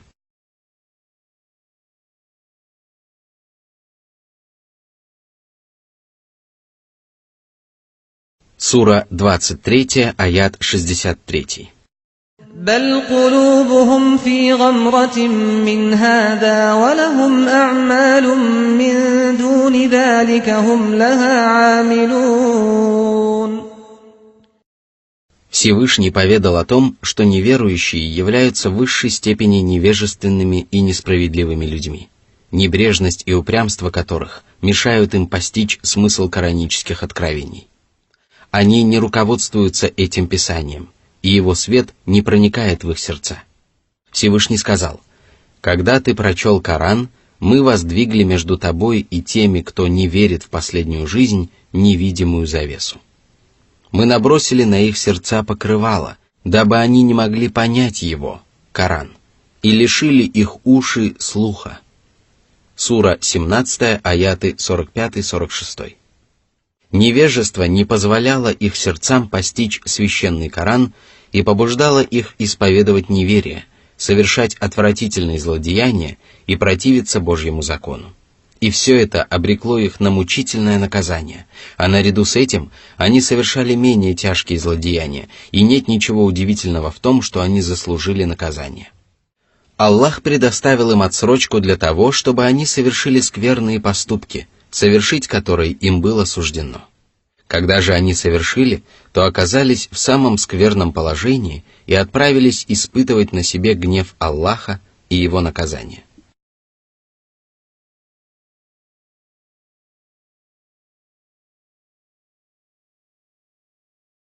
Сура 23, аят 64. حتى إذا أخذنا مترفيهم بالعذاب إذا هم يجأرون. В мирской жизни эти грешники привыкли жить в роскоши, наслаждаться всевозможными благами и удовольствиями. Они не ведают о трудностях и печалях, но когда Аллах подвергнет их наказанию, и они познают вкус страданий, то они станут неистово вопить, потому что их постигнет ужасное наказание, о котором они прежде даже не подозревали. Они станут просить о помощи, но им ответят: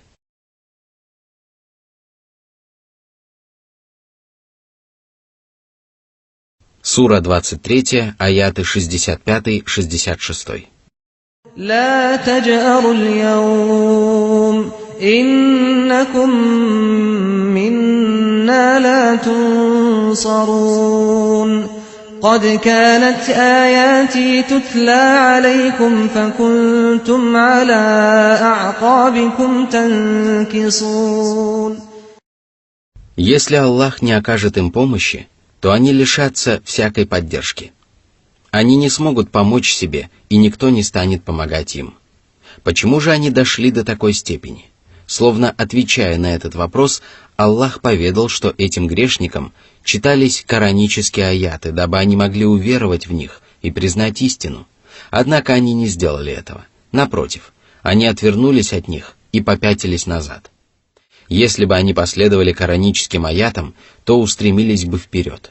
Однако они отвернулись от них, отступили назад и попали на самое дно преисподней.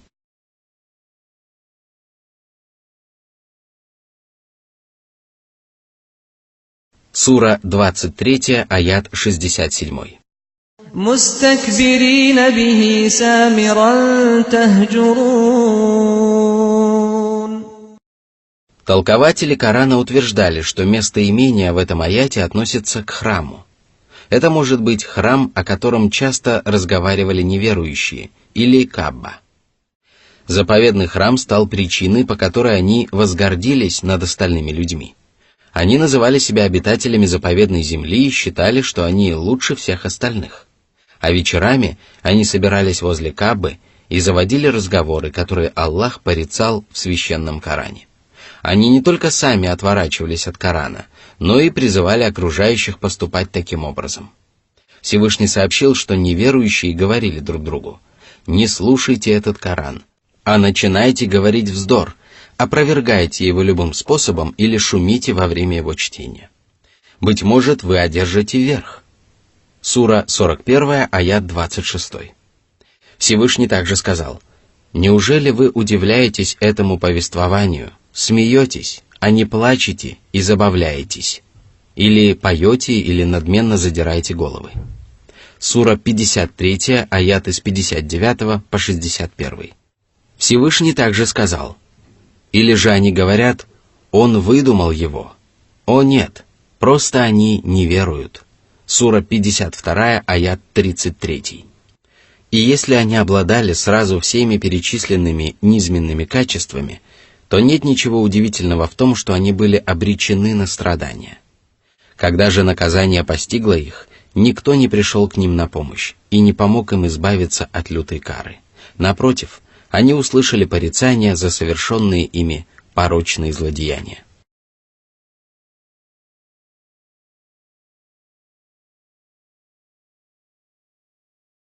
Сура 23, аят 68. أَفَلَمْ يَدَّبَّرُوا الْقَوْلَ أَمْ جَاءَهُم مَّا لَمْ يَأْتِ آبَاءَهُمُ الْأَوَّلِينَ. Неужели они не размышляют над Кораном? Неужели они не задумываются над его смыслом? Если бы они задумались над ним, то это помогло бы им уверовать и удержало бы их от неверия. Однако они отвернулись от него, и это стало причиной, по которой их постигло великое несчастье. Из этого откровения следует, что размышления над Кораном помогают человеку познать всякое добро и уберечься от всякого зла. Но человек не задумывается над этим, если его сердце закрыто на засов. Неужели нечестивцы отказываются обратиться в правую веру, потому что к ним явились посланник и Писание, которых не были удостоены их предки? Неужели они предпочли следовать по стопам своих заблудших отцов и решили сопротивляться всему, что противоречит их порочным обычаям? Это действительно так, и поэтому Аллах сказал о мекканских язычниках и им подобных неверующих: «О нет!» Они сказали: «Воистину, мы нашли своих отцов на этом пути, и мы верно следуем по их стопам». Таким же образом, какого бы предостерегающего увещевателя мы не отправляли до тебя в какое-либо селение, его изнеженные роскошью жители обязательно говорили: «Воистину, мы нашли своих отцов на этом пути, и мы верно следуем по их стопам». Он сказал: «А если я принес вам то, что более верно, чем то, на чем вы нашли ваших отцов?» Они сказали: «Мы не веруем в то, с чем вы посланы». Сура 43, аяты с 22 по 24. Стоило посланнику Аллаха, да благословит его Аллах и приветствует, предложить им покориться истине и последовать за ним, как обнаружилось их неверие. Истинная причина, по которой они следовали по стопам своих праотцов.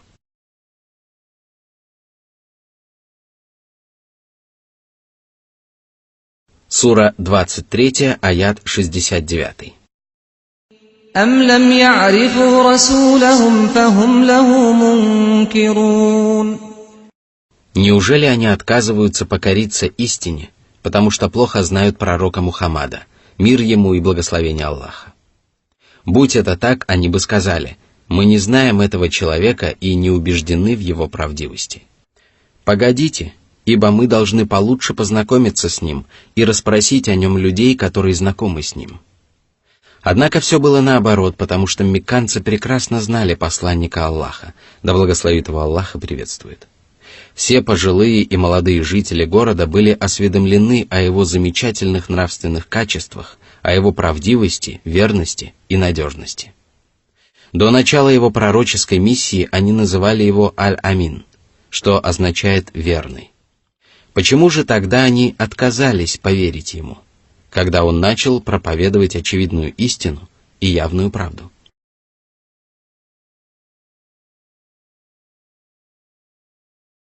Сура 23, аят 70. أَمْ يَقُولُونَ بِهِ جِنَّةٌ بَلْ جَاءَهُم الحق وأكثرهم للحق كارهون. Многобожники сказали, что Мухаммад, да благословит его Аллах и приветствует, лишился рассудка и говорит все, что ему взбредет. Они назвали его безумцем, потому что окружающим не следует прислушиваться к словам такого человека и не следует придавать им значения. Ведь хорошо известно, что безумцы бредят и говорят нелепые вещи. Однако Аллах опроверг подобное обвинение и назвал учение Мухаммада истиной. Его уверенная речь была сущей правдой, в которой не было места измышлениям и противоречивым суждениям. Неужели безумец способен проповедовать такое учение? Почему бы тогда людям не признать, что своими познаниями, логическими рассуждениями и замечательными нравственными качествами пророк Мухаммад, да благословит его Аллах и приветствует, достиг величайших высот? Следовать его путем является великой честью для всех остальных людей, ибо его последователям суждено стать лучшими представителями рода человеческого.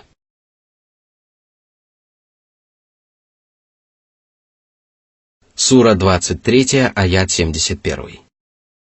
ولو اتبع الحق أهواءهم لفسدت السماوات والأرض ومن فيهن بل أتيناهم بذكرهم فهم عن ذكرهم معرضون. Они отвернулись от Божьего наставления и тем самым обрекли себя на несчастье и лишились верного руководства. По этому поводу Всевышний сказал: «Они предали забвению Аллаха, и Он предал их забвению». Сура 9, аят 67. Всевышний также сказал: «Не будьте подобны тем, которые забыли Аллаха и которых Он заставил забыть самих себя. Они являются нечестивцами». Сура 59, аят 19. Коран и пророк, который принес его человечеству, это две величайшие милости, которыми Аллах одарил мекканских язычников. Однако они отвергли их и отвернулись от них. Какой еще больший убыток может понести человек, отказавшийся уверовать в такой ситуации?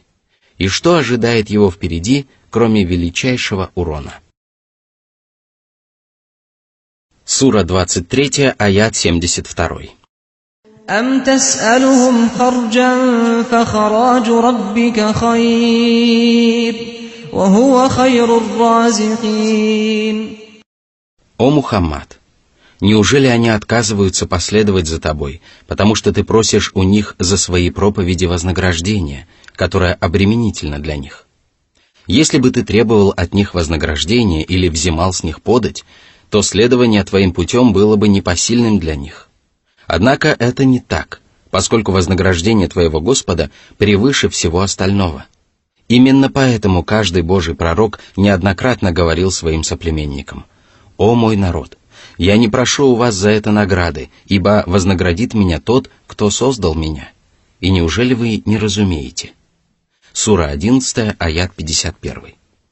Пророки не проповедовали среди людей в надежде получить от них мирские блага. Напротив, они призывали их обратиться в правую веру, искренне желая им добра и благополучия. И можно сказать, что посланники заботились о людях больше, чем люди заботятся о самих себе. Да вознаградит Аллах этих славных людей самым лучшим образом за все то, что они сделали для своих последователей. И да поможет нам Аллах следовать их путем во всех начинаниях.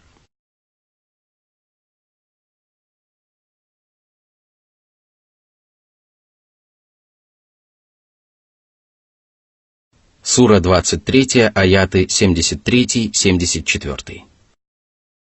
وَإِنَّكَ لَتَدْعُوهُمْ إِلَى صِرَاطٍ مُسْتَقِيمٍ وَإِنَّ الَّذِينَ لَا يُؤْمِنُونَ بِالْآخِرَةِ عَنِ الصِّرَاطِ لَنَاكِبُونَ. В этой удивительной суре Всевышний Аллах поведал обо всех факторах, которые способствуют обретению веры, и поведал о препятствиях, которые могут возникнуть на этом пути. Всевышний разъяснил безосновательность доводов, которые приводят неверующие, и рассмотрел каждый из них в отдельности. Он поведал о том, что люди отдаляются от прямого пути потому, что они увязают в омуте невежества, отказываются размышлять над небесными откровениями, хотят слепо подражать своим предкам или даже называют пророков безумцами, о чем мы уже упомянули ранее. Всевышний также поведал о том, что люди обращаются в правую веру, если задумываются над кораническими аятами, отвечают на милости Аллаха благодарностью, изучают жизнь и поступки пророка Мухаммада, да благословит его Аллах и приветствует, убеждаются в совершенстве его правдивости и верности и осознают, что он не просил у людей вознаграждения, а стремился помочь им обрести благополучие. Благодаря этому людям становится ясно, что учение пророка Мухаммада, мир ему и благословение Аллаха, представляет собой прямой путь, и если человек стремится пройти этим путем, то Аллах облегчает ему достижение поставленной цели. Люди узнают в этом учении религию чистого единобожия и бескорыстных благодеяний. О проповедник! Если ты призываешь окружающих на этот путь, то каждый искатель истины непременно станет твоим последователем, поскольку разум и подсознание свидетельствуют о том, что это прекрасное учение заботится об интересах своих приверженцев. Каким путем собираются идти люди, которые отказываются встать на этот путь? Воистину, нет и не может быть учения, которое способно заменить им прямой путь. Однако они все равно сворачивают с пути, который ведет к Аллаху и обители Божьей милости. А это значит, что их уделом становятся заблуждение и невежество. И если человек начинает противиться истине, то все его деяния становятся искаженными и порочными. Вот почему Всевышний сказал: «Если они не ответят тебе, то знай, что они лишь потакают своим желаниям. А кто может быть более заблудшим, чем тот, кто потакает своим желаниям без верного руководства от Аллаха? Воистину, Аллах не ведет прямым путем несправедливых людей». Сура 28, аят 50.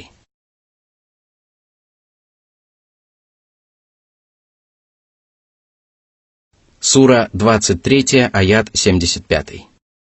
وَلَوْ رَحِمْنَاهُمْ وَكَشَفْنَا مَا بِهِمْ مِنْ ضُرٍّ لَلَجُّوا فِي طُغْيَانِهِمْ يَعْمَهُونَ. Это откровение свидетельствует о том, насколько велико нежелание неверующих покориться Аллаху.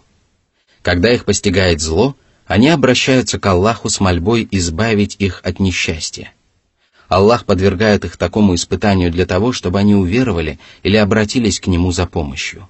Но стоит Ему избавить их от несчастья, как они вновь пускаются в скитания во мраке собственного беззакония и заблуждения. Растерянные и сомневающиеся, они по-прежнему продолжают изощряться в своем неверии.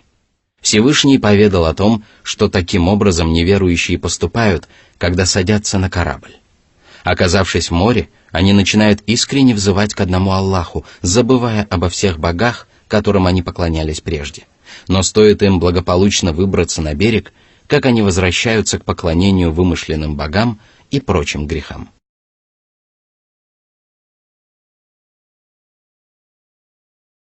Сура 23, аят 76.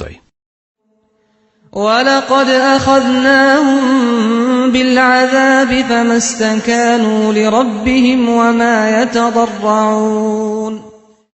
Толкователи Корана отмечали, что под наказанием в этом аяте подразумеваются 7 голодных лет, которые выпали на долю язычников.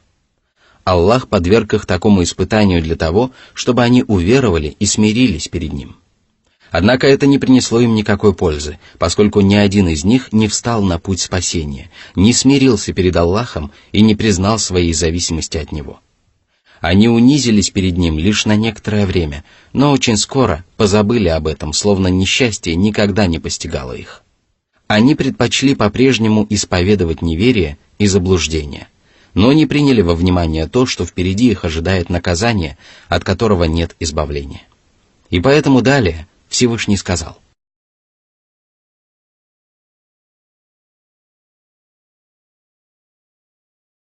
Сура 23, аят 77. حتى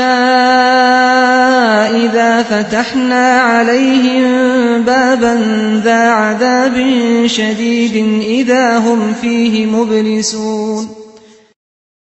Тяжким наказанием для язычников стали поражение при Бадре и многие другие испытания, выпавшие на их долю. Они повергли язычников в отчаяние, и они потеряли надежду на благой исход. А в это время зло подступало к ним со всех сторон. Пусть же люди остерегаются этого зла до того, как их постигнет лютая Божья кара, от которой нет избавления. Именно этим качеством она будет отличаться от простого наказания в мирской жизни, которое может прекратиться и посредством которого Аллах воспитывает своих рабов. По этому поводу Всевышний сказал: «Зло появляется на суше и на море по причине того, что совершают людские руки, чтобы они вкусили часть того, что они натворили, и чтобы они вернулись на прямой путь». Сура 30, аят 41.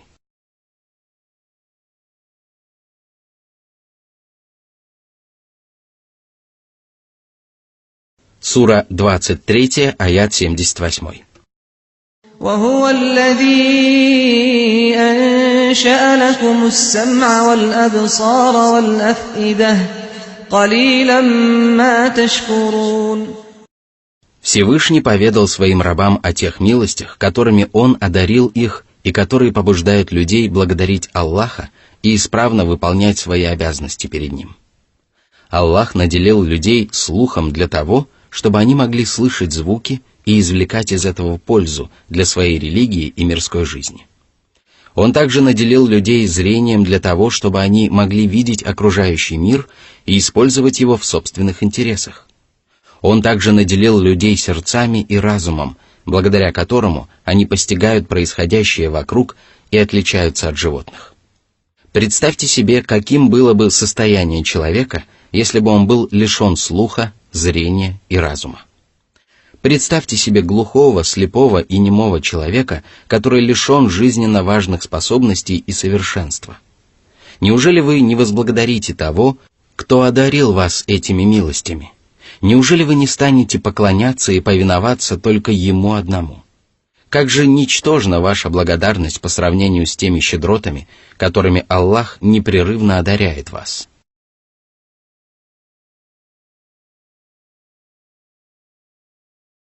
Сура 23, аят 79. وهو الذي ذرأكم في الأرض وإليه تحشرون.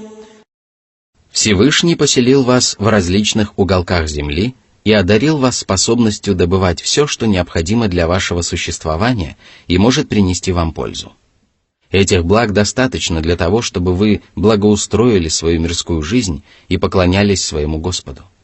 Так знаете же, что после смерти вам предстоит вернуться к Нему, и тогда каждый из вас получит воздаяние за все благие и скверные деяния, которые он совершил на земле. А земля поведает Аллаху обо всем, что происходило на ней. Сура 23, аят 80. وهو الذي يحيي ويميت وله اختلاف الليل والنهار أفلا تعقلون. Всевышний один распоряжается жизнью и смертью. Он один чередует дни и ночи. И если Он пожелает, чтобы на земле наступил непрерывный день, то ни одно вымышленное божество не сможет установить на земле ночь. А если Он пожелает, чтобы на земле наступила непрерывная ночь, то ни одно вымышленное божество не сможет озарить землю светом. Однако Аллах милосерден к своим творениям, и поэтому Он сотворил ночь и день, дабы люди могли отдыхать и трудиться в поисках милости. Быть может, они будут благодарны. Именно поэтому в этом аяте Аллах предложил людям задуматься. «О люди, если вы призадумаетесь, то вам станет ясно, что Аллах, который одарил вас великими милостями, наделил вас слухом, зрением и разумом, расселил вас по всей земле, который единолично распоряжается жизнью и смертью, чередуя дни и ночи, действительно заслуживает вашего искреннего поклонения. Вы обязаны поклоняться Ему одному, не приобщая к Нему сотоварищей, и обязаны отречься от поклонения вымышленным божествам, которые не способны принести пользу или причинить вред, которые не обладают никакой властью над происходящими явлениями и которые совершенно беспомощны. И если бы многобожники обладали здравым рассудком, то они никогда не стали бы поклоняться таким божествам.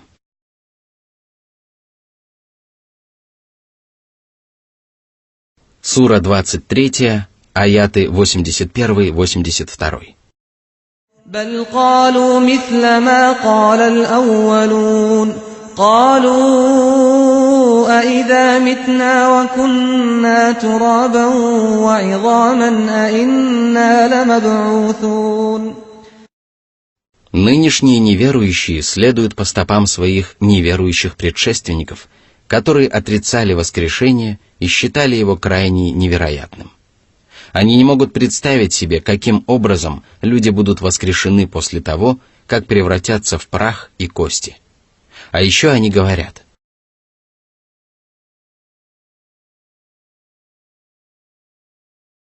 Сура 23, аят 83. لقد وعدنا نحن وآباؤنا هذا من قبل إن هذا إلا أساطير الأولين. О наступлении судного дня предупреждали даже наших древних предков, однако мы до сих пор не увидели его. Этот день до сих пор не наступил. Воистину, это всего лишь старые сказки, которые люди пересказывают для того, чтобы позабавиться. Они не имеют ничего общего с истиной.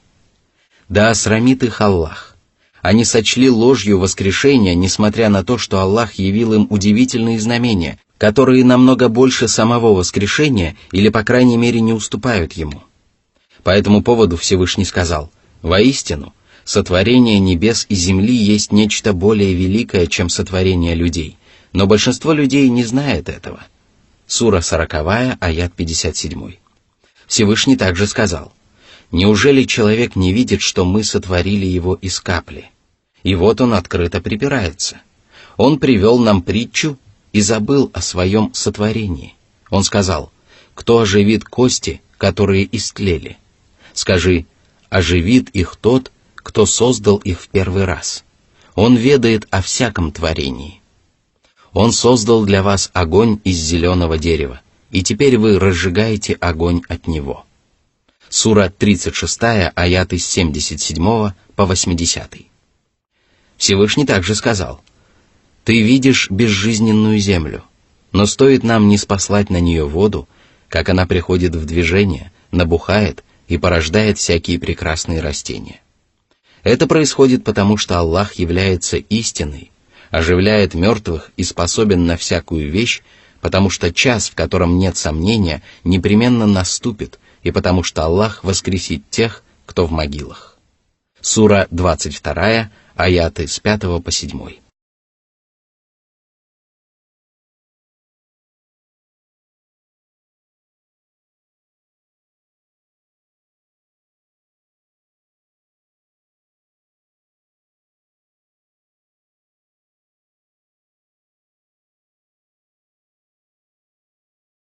Сура 23, аяты 84-85.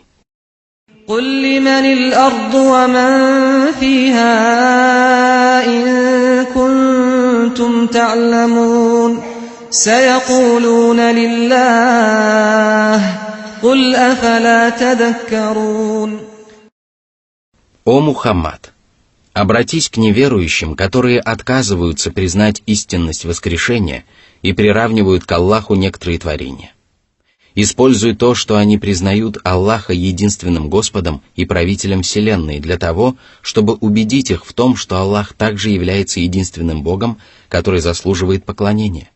Используй также то, что они признают сотворение Аллахом величественных и огромных творений, для того, чтобы убедить их в том, что Аллах властен совершить менее сложное деяние и воскресить усопших. Спроси у них: кто является Творцом земли, а также животных, растений, безжизненных предметов, морей, рек и гор, которые находятся на ней? Кому все это принадлежит? Кто управляет этим миром? Если ты спросишь у них об этом, то они непременно скажут, что все это принадлежит одному Аллаху. И если они признают это, то скажи: неужели вы не призадумаетесь над тем, что вам хорошо известно и что заложено в вашем подсознании? Аллах напоминает вам об этом, поскольку человек может отвернуться от истины и упустить ее из виду на некоторое время. Но если вы поразмыслите над этим назиданием, то вам станет ясно, что Властелин Вселенной является единственным Господом Богом, и что поклонение рабам является в высшей степени тщетным и порочным. Затем Аллах перешел к более важному вопросу и повелел: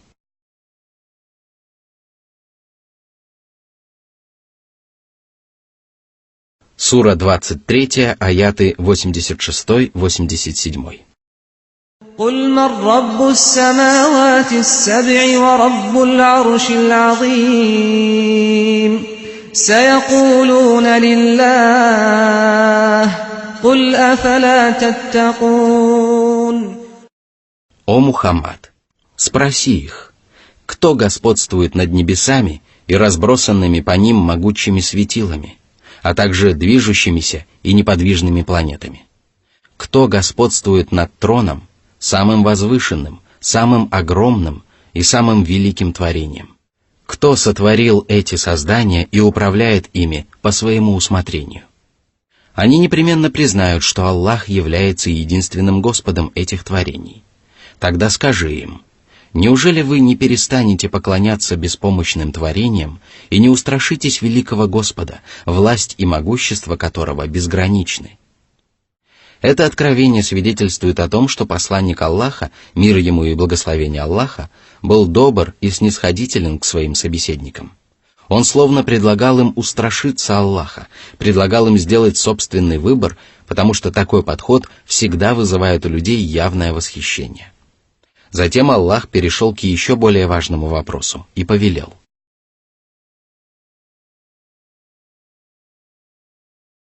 Сура 23, аяты 88-89.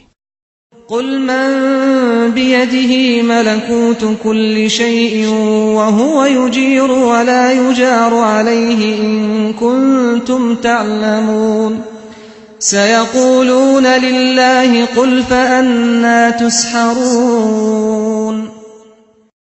О Мухаммад, спроси их, кому принадлежит власть и царство на небесах и на земле?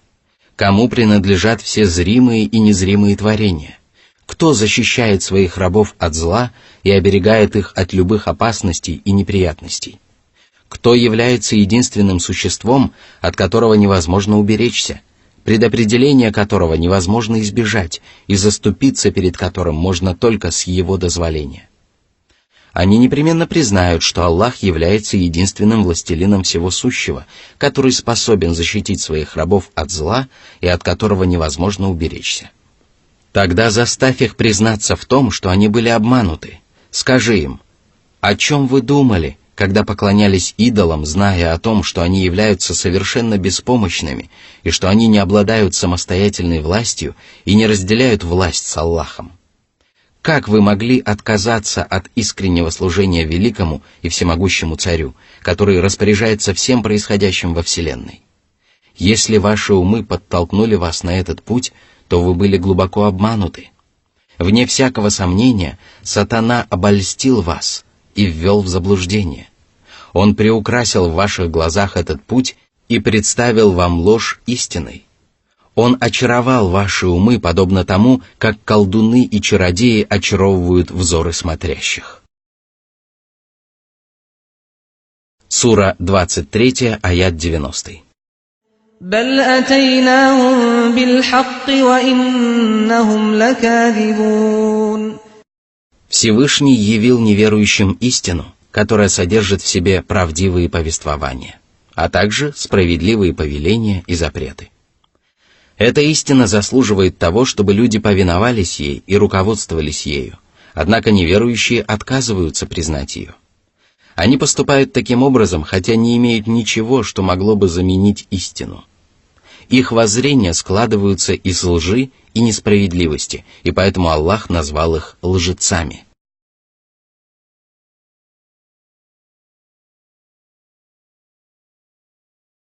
Сура 23, аят 91. ما اتخذ الله من ولد وما كان معه من إله إذا لذهب كل إله بما خلق ولعلى بعضهم على بعض سبحان الله عما يصفون.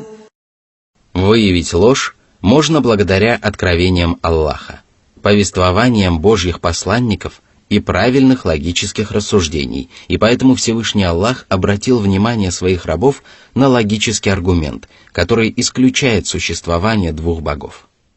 Если бы многобожники были правы, и наряду с Аллахом существовали бы другие божества, то каждый из богов уединился бы со своими творениями и попытался бы одержать верх над другим богом. В конечном итоге один из них одержал бы верх и стал бы единственным богом во Вселенной, поскольку существование такой Вселенной в присутствии двух богов невозможно. В мире царит абсолютный порядок, который изумляет умы. Солнце, Луна, подвижные и неподвижные планеты. Со времен своего сотворения эти огромные небесные тела движутся в строгом соответствии с определенным порядком. Благодаря могуществу и мудрости своего Господа, они служат интересам абсолютно всех творений, а не подчинены интересам лишь некоторых из них. Они лишены недостатков, и между ними нет разногласий. Они не оказывают друг другу ни малейшего сопротивления. Можно ли вообразить, что такой порядок придумали сразу два Господа Бога? Свят и безупречен Аллах. Порядок вещей во Вселенной и ее изумительный облик свидетельствуют о том, что ею распоряжается один Господь Бог, обладающий самыми совершенными именами и качествами. Все творения нуждаются в Его поддержке, потому что Он является Господом этих творений. Они появились на свет и существуют только благодаря Ему. А это значит, что они могут обрести покой и благополучие только благодаря поклонению и повиновению Ему одному. Именно поэтому далее Аллах указал на величие своих качеств на примере одного из них. Он поведал о своем всеобъемлющем знании и сказал: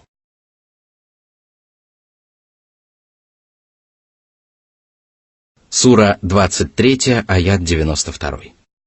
عالم الغيب والشهادة فتعالى عما يشركون. Аллах ведает обо всем, что сокрыто от взоров и познаний людей. Ему известно обо всем, что непременно должно существовать, что не может существовать ни при каких обстоятельствах и что может возникнуть при определенных обстоятельствах. Он также ведает обо всем, что люди видят и лицезреют. Он бесконечно далек от всего, что приобщают к нему многобожники. Воистину, у них нет об этом никакого знания, ибо они знают только то, что им позволил познать Аллах. Сура 23, аяты 93-94. قل رب إما تريني ما يوعدون رب فلا تجعلني في القوم الظالمين.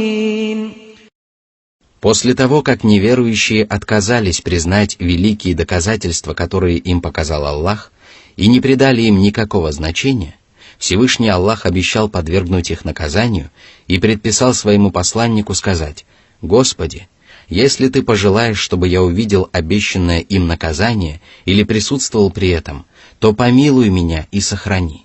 Убереги меня от грехов, которые обрекают людей на страдания, и защити меня от наказания, которое постигнет нечестивцев, ибо великое наказание поражает не только грешников».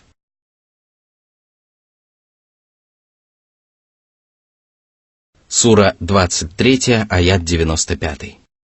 وَإِنَّا عَلَىٰ أَن نُّرِيَكَ مَا نَعِدُهُمْ لَقَادِرُونَ. Всевышний подчеркнул, что обещанное наказание может быть очень близким.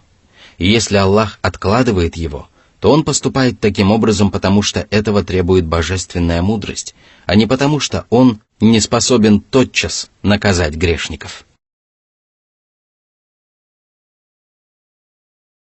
Сура 23, аят 96. ادفع بالتي هي أحسن السيئة نحن أعلم بما يصفون. Всевышний приказал своему посланнику не нарушать прекрасных нравственных устоев и отвечать на зло добром. О Мухаммад, если твои враги причинят тебе зло своими речами или поступками, то не отвечай им злом. И хотя человек может ответить своему обидчику равноценным злодеянием, то не поступай таким образом и отвечай на причиненные тебе обиды только добром. Таким образом, ты проявишь милость по отношению к своим обидчикам, и это принесет тебе большую пользу. Твой поступок уменьшит причиненное тебе зло как в настоящем, так и в будущем, и поможет твоему обидчику склониться к истине, заставит его пожалеть о содеянном и побудит его принести покаяние.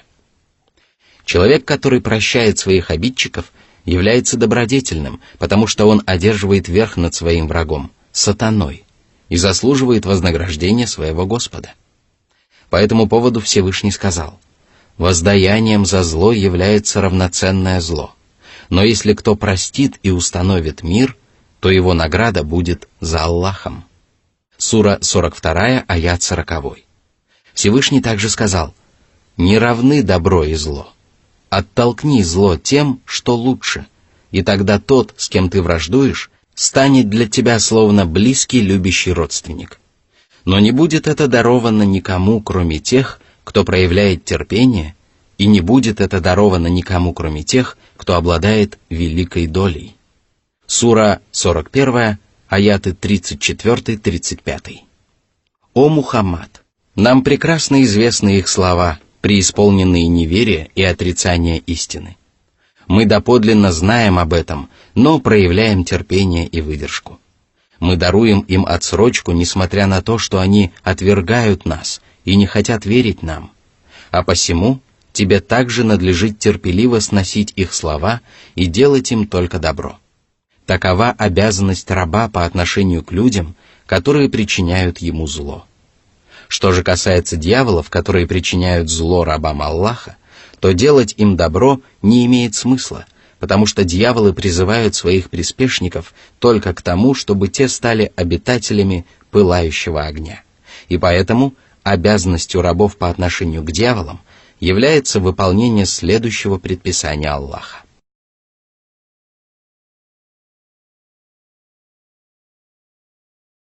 Сура 23, аяты 97-98. وقل رب أعوذ بك من همزات الشياطين وأعوذ بك رب أن يحضرون. О Аллах, упаси меня от зла, которое может постигнуть меня в результате прикосновений и наваждений дьяволов, а также от зла, которое порождается их присутствием и наущениями. Призывая Аллаха подобным образом, человек просит избавления от первопричины всего зла, существующего на свете. Сюда входят любые наваждения дьяволов, порождаемые ими болезни, вызываемые ими помешательства, внушаемые ими навязчивые мысли. И если Аллах принимает молитвы своего раба и оберегает его от этого зла, то ему удается избежать любого вреда и обрести всякое добро.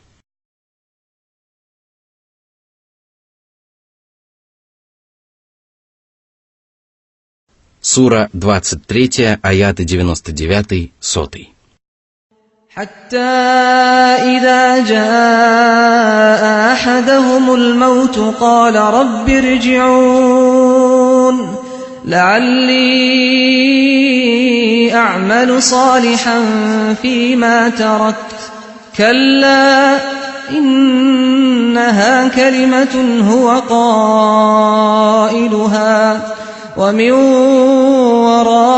ورائهم برزخ إلى يوم يبعثون. Всевышний поведал о состоянии человека, который допускал упущения и совершал несправедливые поступки перед смертью. Когда такой человек увидит ожидающий его конец и воочию убедится в порочности своих поступков, он станет горько сожалеть о содеянном и просить Аллаха вернуть его в мирскую жизнь. Он не захочет вернуться для того, чтобы наслаждаться мирскими удовольствиями и потакать своим низменным желаниям. Он захочет возместить упущенные благодеяния и выполнить свои обязанности перед Аллахом. Однако возвращение в мирскую жизнь будет уже невозможно, и ему не предоставят отсрочки, потому что Аллах сказал, что людям не суждено вернуться в земной мир после смерти. А слова грешников, которые желают вернуться обратно, это всего лишь пустые слова, которые не принесут нечестивцам ничего, кроме сожаления и разочарования. Более того, эти слова являются лживыми, ибо если нечестивцы вернутся в мирскую жизнь, то они станут вновь совершать грехи, которые запретил совершать Аллах. Однако этого не произойдет, поскольку позади них будет преграда, отделяющая мирскую жизнь от жизни будущей.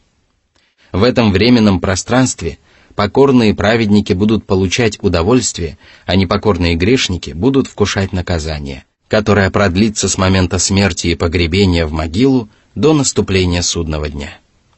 Пусть же люди готовятся к этому дню.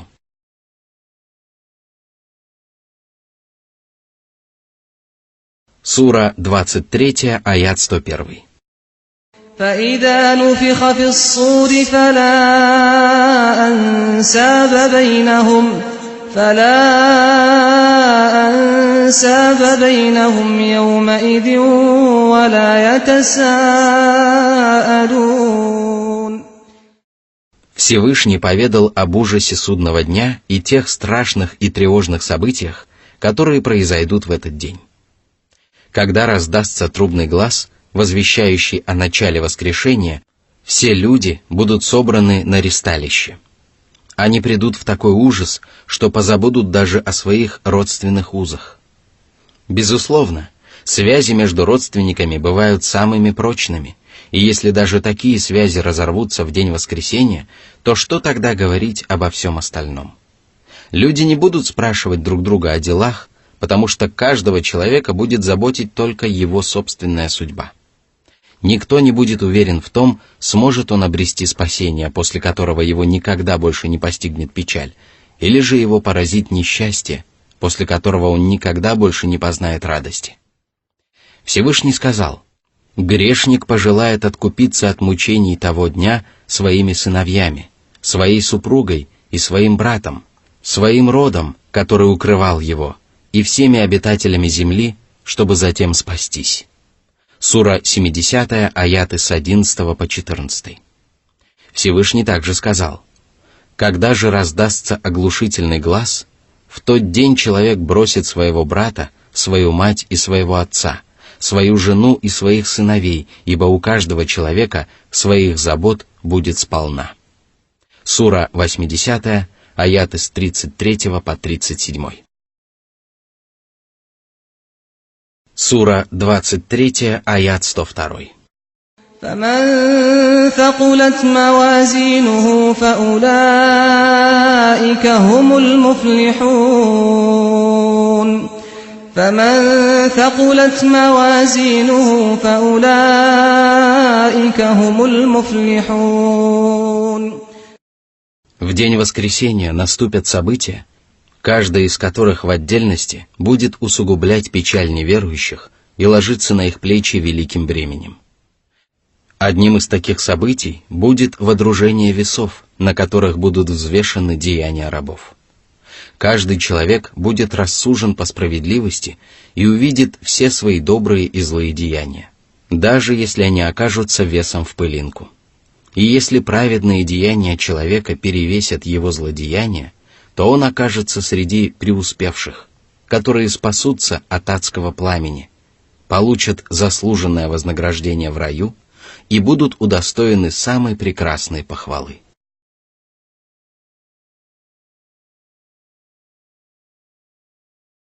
Сура 23, аят 103. ومن خفت موازينه فأولئك الذين خسروا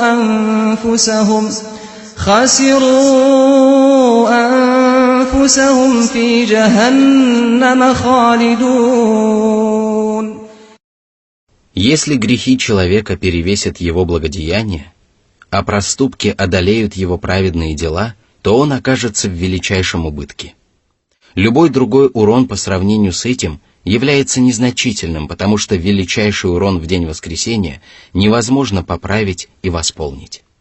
Это бесконечный убыток и вечное несчастье, в результате которого человек потеряет самого себя и лишится возможности насладиться вечным счастьем и нескончаемыми усладами вблизи от своего великодушного Господа. Мученики окажутся в аду, откуда они не выйдут во веки веков. Это суровое обещание каждому, чьи праведные поступки исчезнут в пучине грехов и злодеяний. А таковыми будут только неверующие и безбожники. И не следует думать, что грехи этих людей окажутся тяжелее их благодеяний, ибо среди их поступков вообще не будет благодеяний. Аллах исчислит их грехи и покажет им все, что они совершили, а они признаются в содеянном и будут посрамлены. Но среди мучеников будут люди, в сердцах которых была вера, но грехи которых перевесят совершенные ими праведные дела. Они также попадут в преисподнюю, однако не останутся там навечно, о чем свидетельствуют коранические тексты и достоверные хадисы.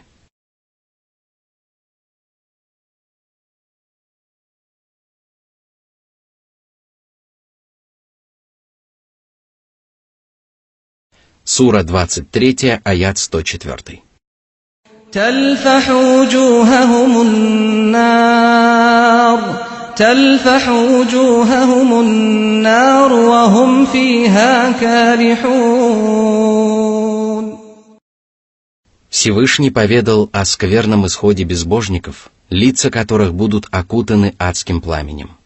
Огонь будет обступать их со всех сторон и доходить до самой благородной части человеческого тела, обжигая их лица.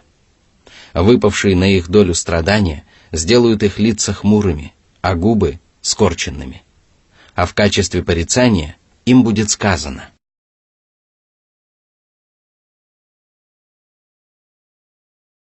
Сура 23, аят 105. ألم تكن آياتي تتلى عليكم فكنتم بها تكذبون. Вас призывали уверовать и возвещали знамения, над которыми вам следовало призадуматься, однако вы сочли их ложью. Это свидетельствовало о вашей несправедливости и вашем нежелании признать истину. А ведь вы отвергли ясные знамения, которые показывали разницу между истиной и ложью, между приверженцами истины и поборниками лжи.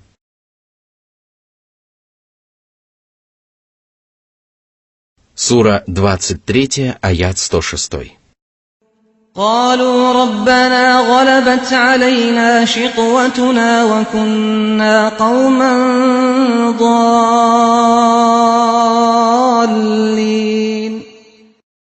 Они признают свою несправедливость тогда, когда признание не принесет человеку никакой пользы.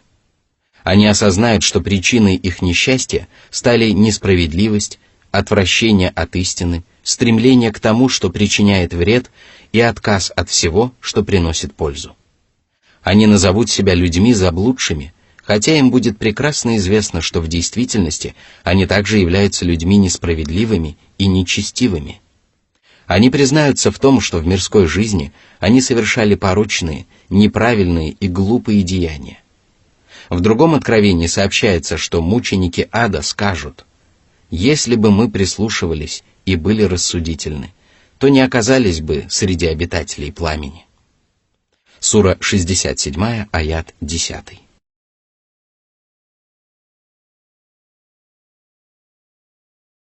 Сура 23, аят 107.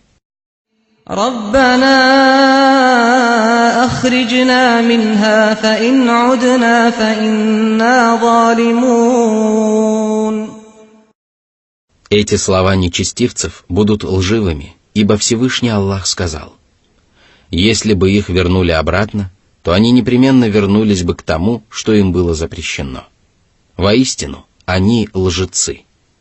Сура 6, аят 28. Аллах не оставил им ни единой возможности оправдать совершенные злодеяния. Он лишил их всяческих доводов в свою пользу и обольстил их в мирской жизни знамениями, которых было достаточно для того, чтобы человек призадумался и воздержался от совершения грехов. И поэтому ответ Аллаха адским мученикам будет очень суров. Сура 23, аят 108. قال اخسأوا فيها ولا تكلمون. Упаси нас, Аллах, от этого. Это будут самые суровые слова из тех, которые грешники услышат в последней жизни. Они будут означать разочарование, позор, унижение, убыток, потерю последней надежды на добрый исход и осознание бесконечного несчастья. Такой будет гневная речь милосердного Господа, которая причинит грешникам больше страданий, чем наказание в огненной преисподней. Затем Аллах поведает о причине, по которой мученики оказались в аду и лишились Божьей милости. Аллах скажет. Сура 23, аят 109. إنه كان فريق من عبادي يقولون ربنا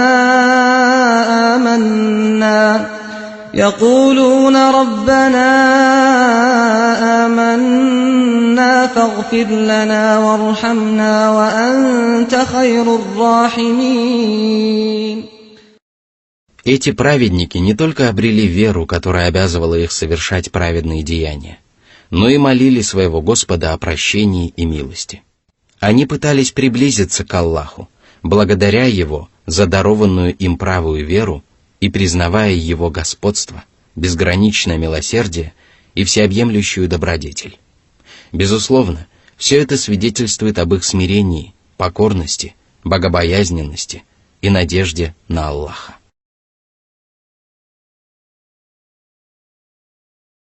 Сура 23, аят 110. فاتخذتموهم سخريا حتى أنسوكم ذكري وكنتم منهم تضحكون. О ничтожные безбожники! Эти праведники были самыми славными и самыми достойными людьми, а вы глумились над ними и презирали их. Вы говорили глупости, и тогда я заставил вас забыть обо мне. Истинной причиной, по которой вы забыли о поминании своего Господа, были ваши насмешки над правоверными. Но когда вы забыли обо мне, вы стали еще больше насмехаться над ними. Один скверный поступок провоцировал вас на совершение другого. Разве может быть еще большая дерзость?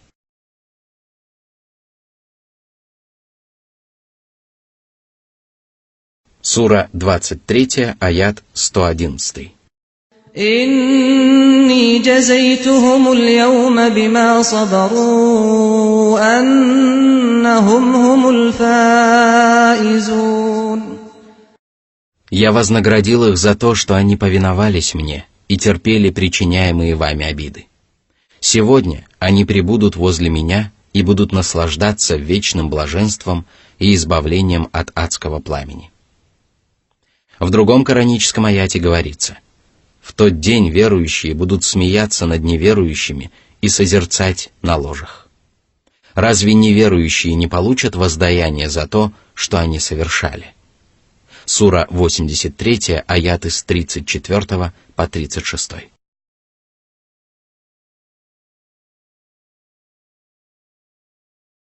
Сура 23, аят 112. قال كم لبثتم في الأرض عدد سنين. Аллах упрекнет неверующих в глупости и безрассудстве. Они прожили на земле всего лишь небольшой промежуток времени, но успели совершить все самые злостные прегрешения, которые вызвали гнев Аллаха и обрекли их на страдания. А наряду с этим они не совершили тех благодеяний, которые успели совершить правоверные, заслужившие вечное счастье и снискавшие благоволение своего Господа. Сура 23, аят 113. قالوا لبثنا يوما أو بعض يوم فاسأل العادين. Эти слова свидетельствуют о том, что неверующие сочтут свою мирскую жизнь очень короткой. И достаточно будет сказать, что она была короткой, потому что ее точный срок не будет иметь никакого смысла. Но неверующие попросят Аллаха спросить об этом у тех, кто вел счет, поскольку сами они будут обременены наказанием, которое заставит их забыть о том, сколько лет они прожили на земле.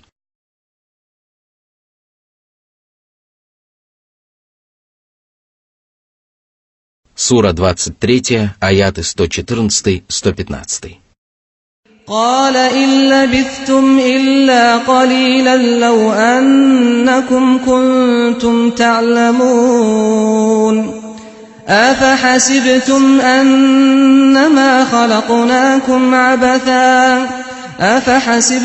أنما خلقناكم عبثا وأنكم إلينا لا ترجعون.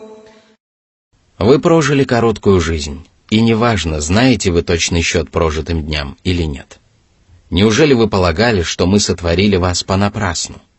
Неужели вы думали, что мы предоставили вам возможность есть, пить, резвиться и наслаждаться мирскими усладами и забыли о вас? Неужели вы думали, что мы оставим вас без повелений и запретов, без вознаграждения и наказания? Неужели вам не приходило в голову, что вы будете возвращены к нам?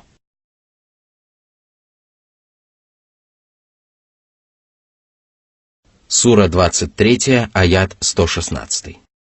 فتعالى الله الملك الحق لا إله إلا هو رب العرش الكريم. Аллах превыше любых суждений, которые подразумевают несовершенство Его божественной мудрости. Он является истинным властелином всего сущего. Его слова, обещания и угрозы – все это является истиной. Благодаря своему совершенству и своей безупречности Он заслуживает любви и поклонения. Он – Господь великого трона и тем более всех остальных творений, а это значит, что Он не сотворил человечество ради забавы.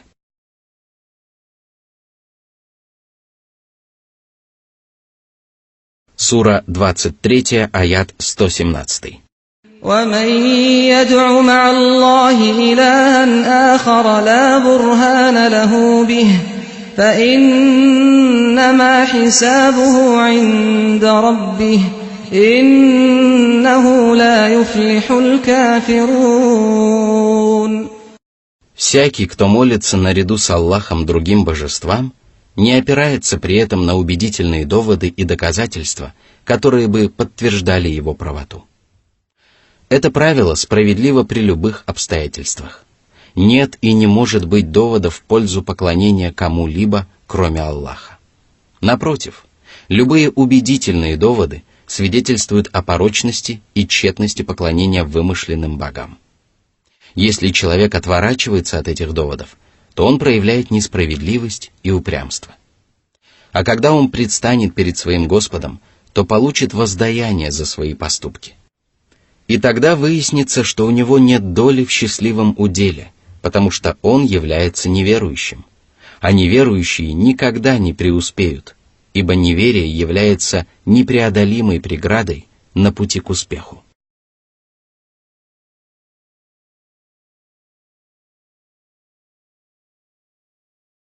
Сура 23, аят 118.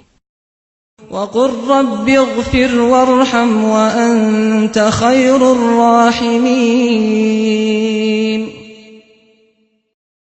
О Мухаммад, искренне воззови к своему Господу и скажи: Господи, прости нас, дабы мы могли спастись от всего неприятного, и помилуй нас, дабы благодаря Твоему милосердию мы могли обрести всякое добро. Ты лучший из тех, кто милует. И если какое-либо творение окажет милость Твоему рабу, то ему все равно не сравнится с Тобой. Воистину, Ты проявляешь к своим рабам больше сострадания, чем мать к собственному ребенку. Ты проявляешь к ним больше милосердия, чем они по отношению к самим себе.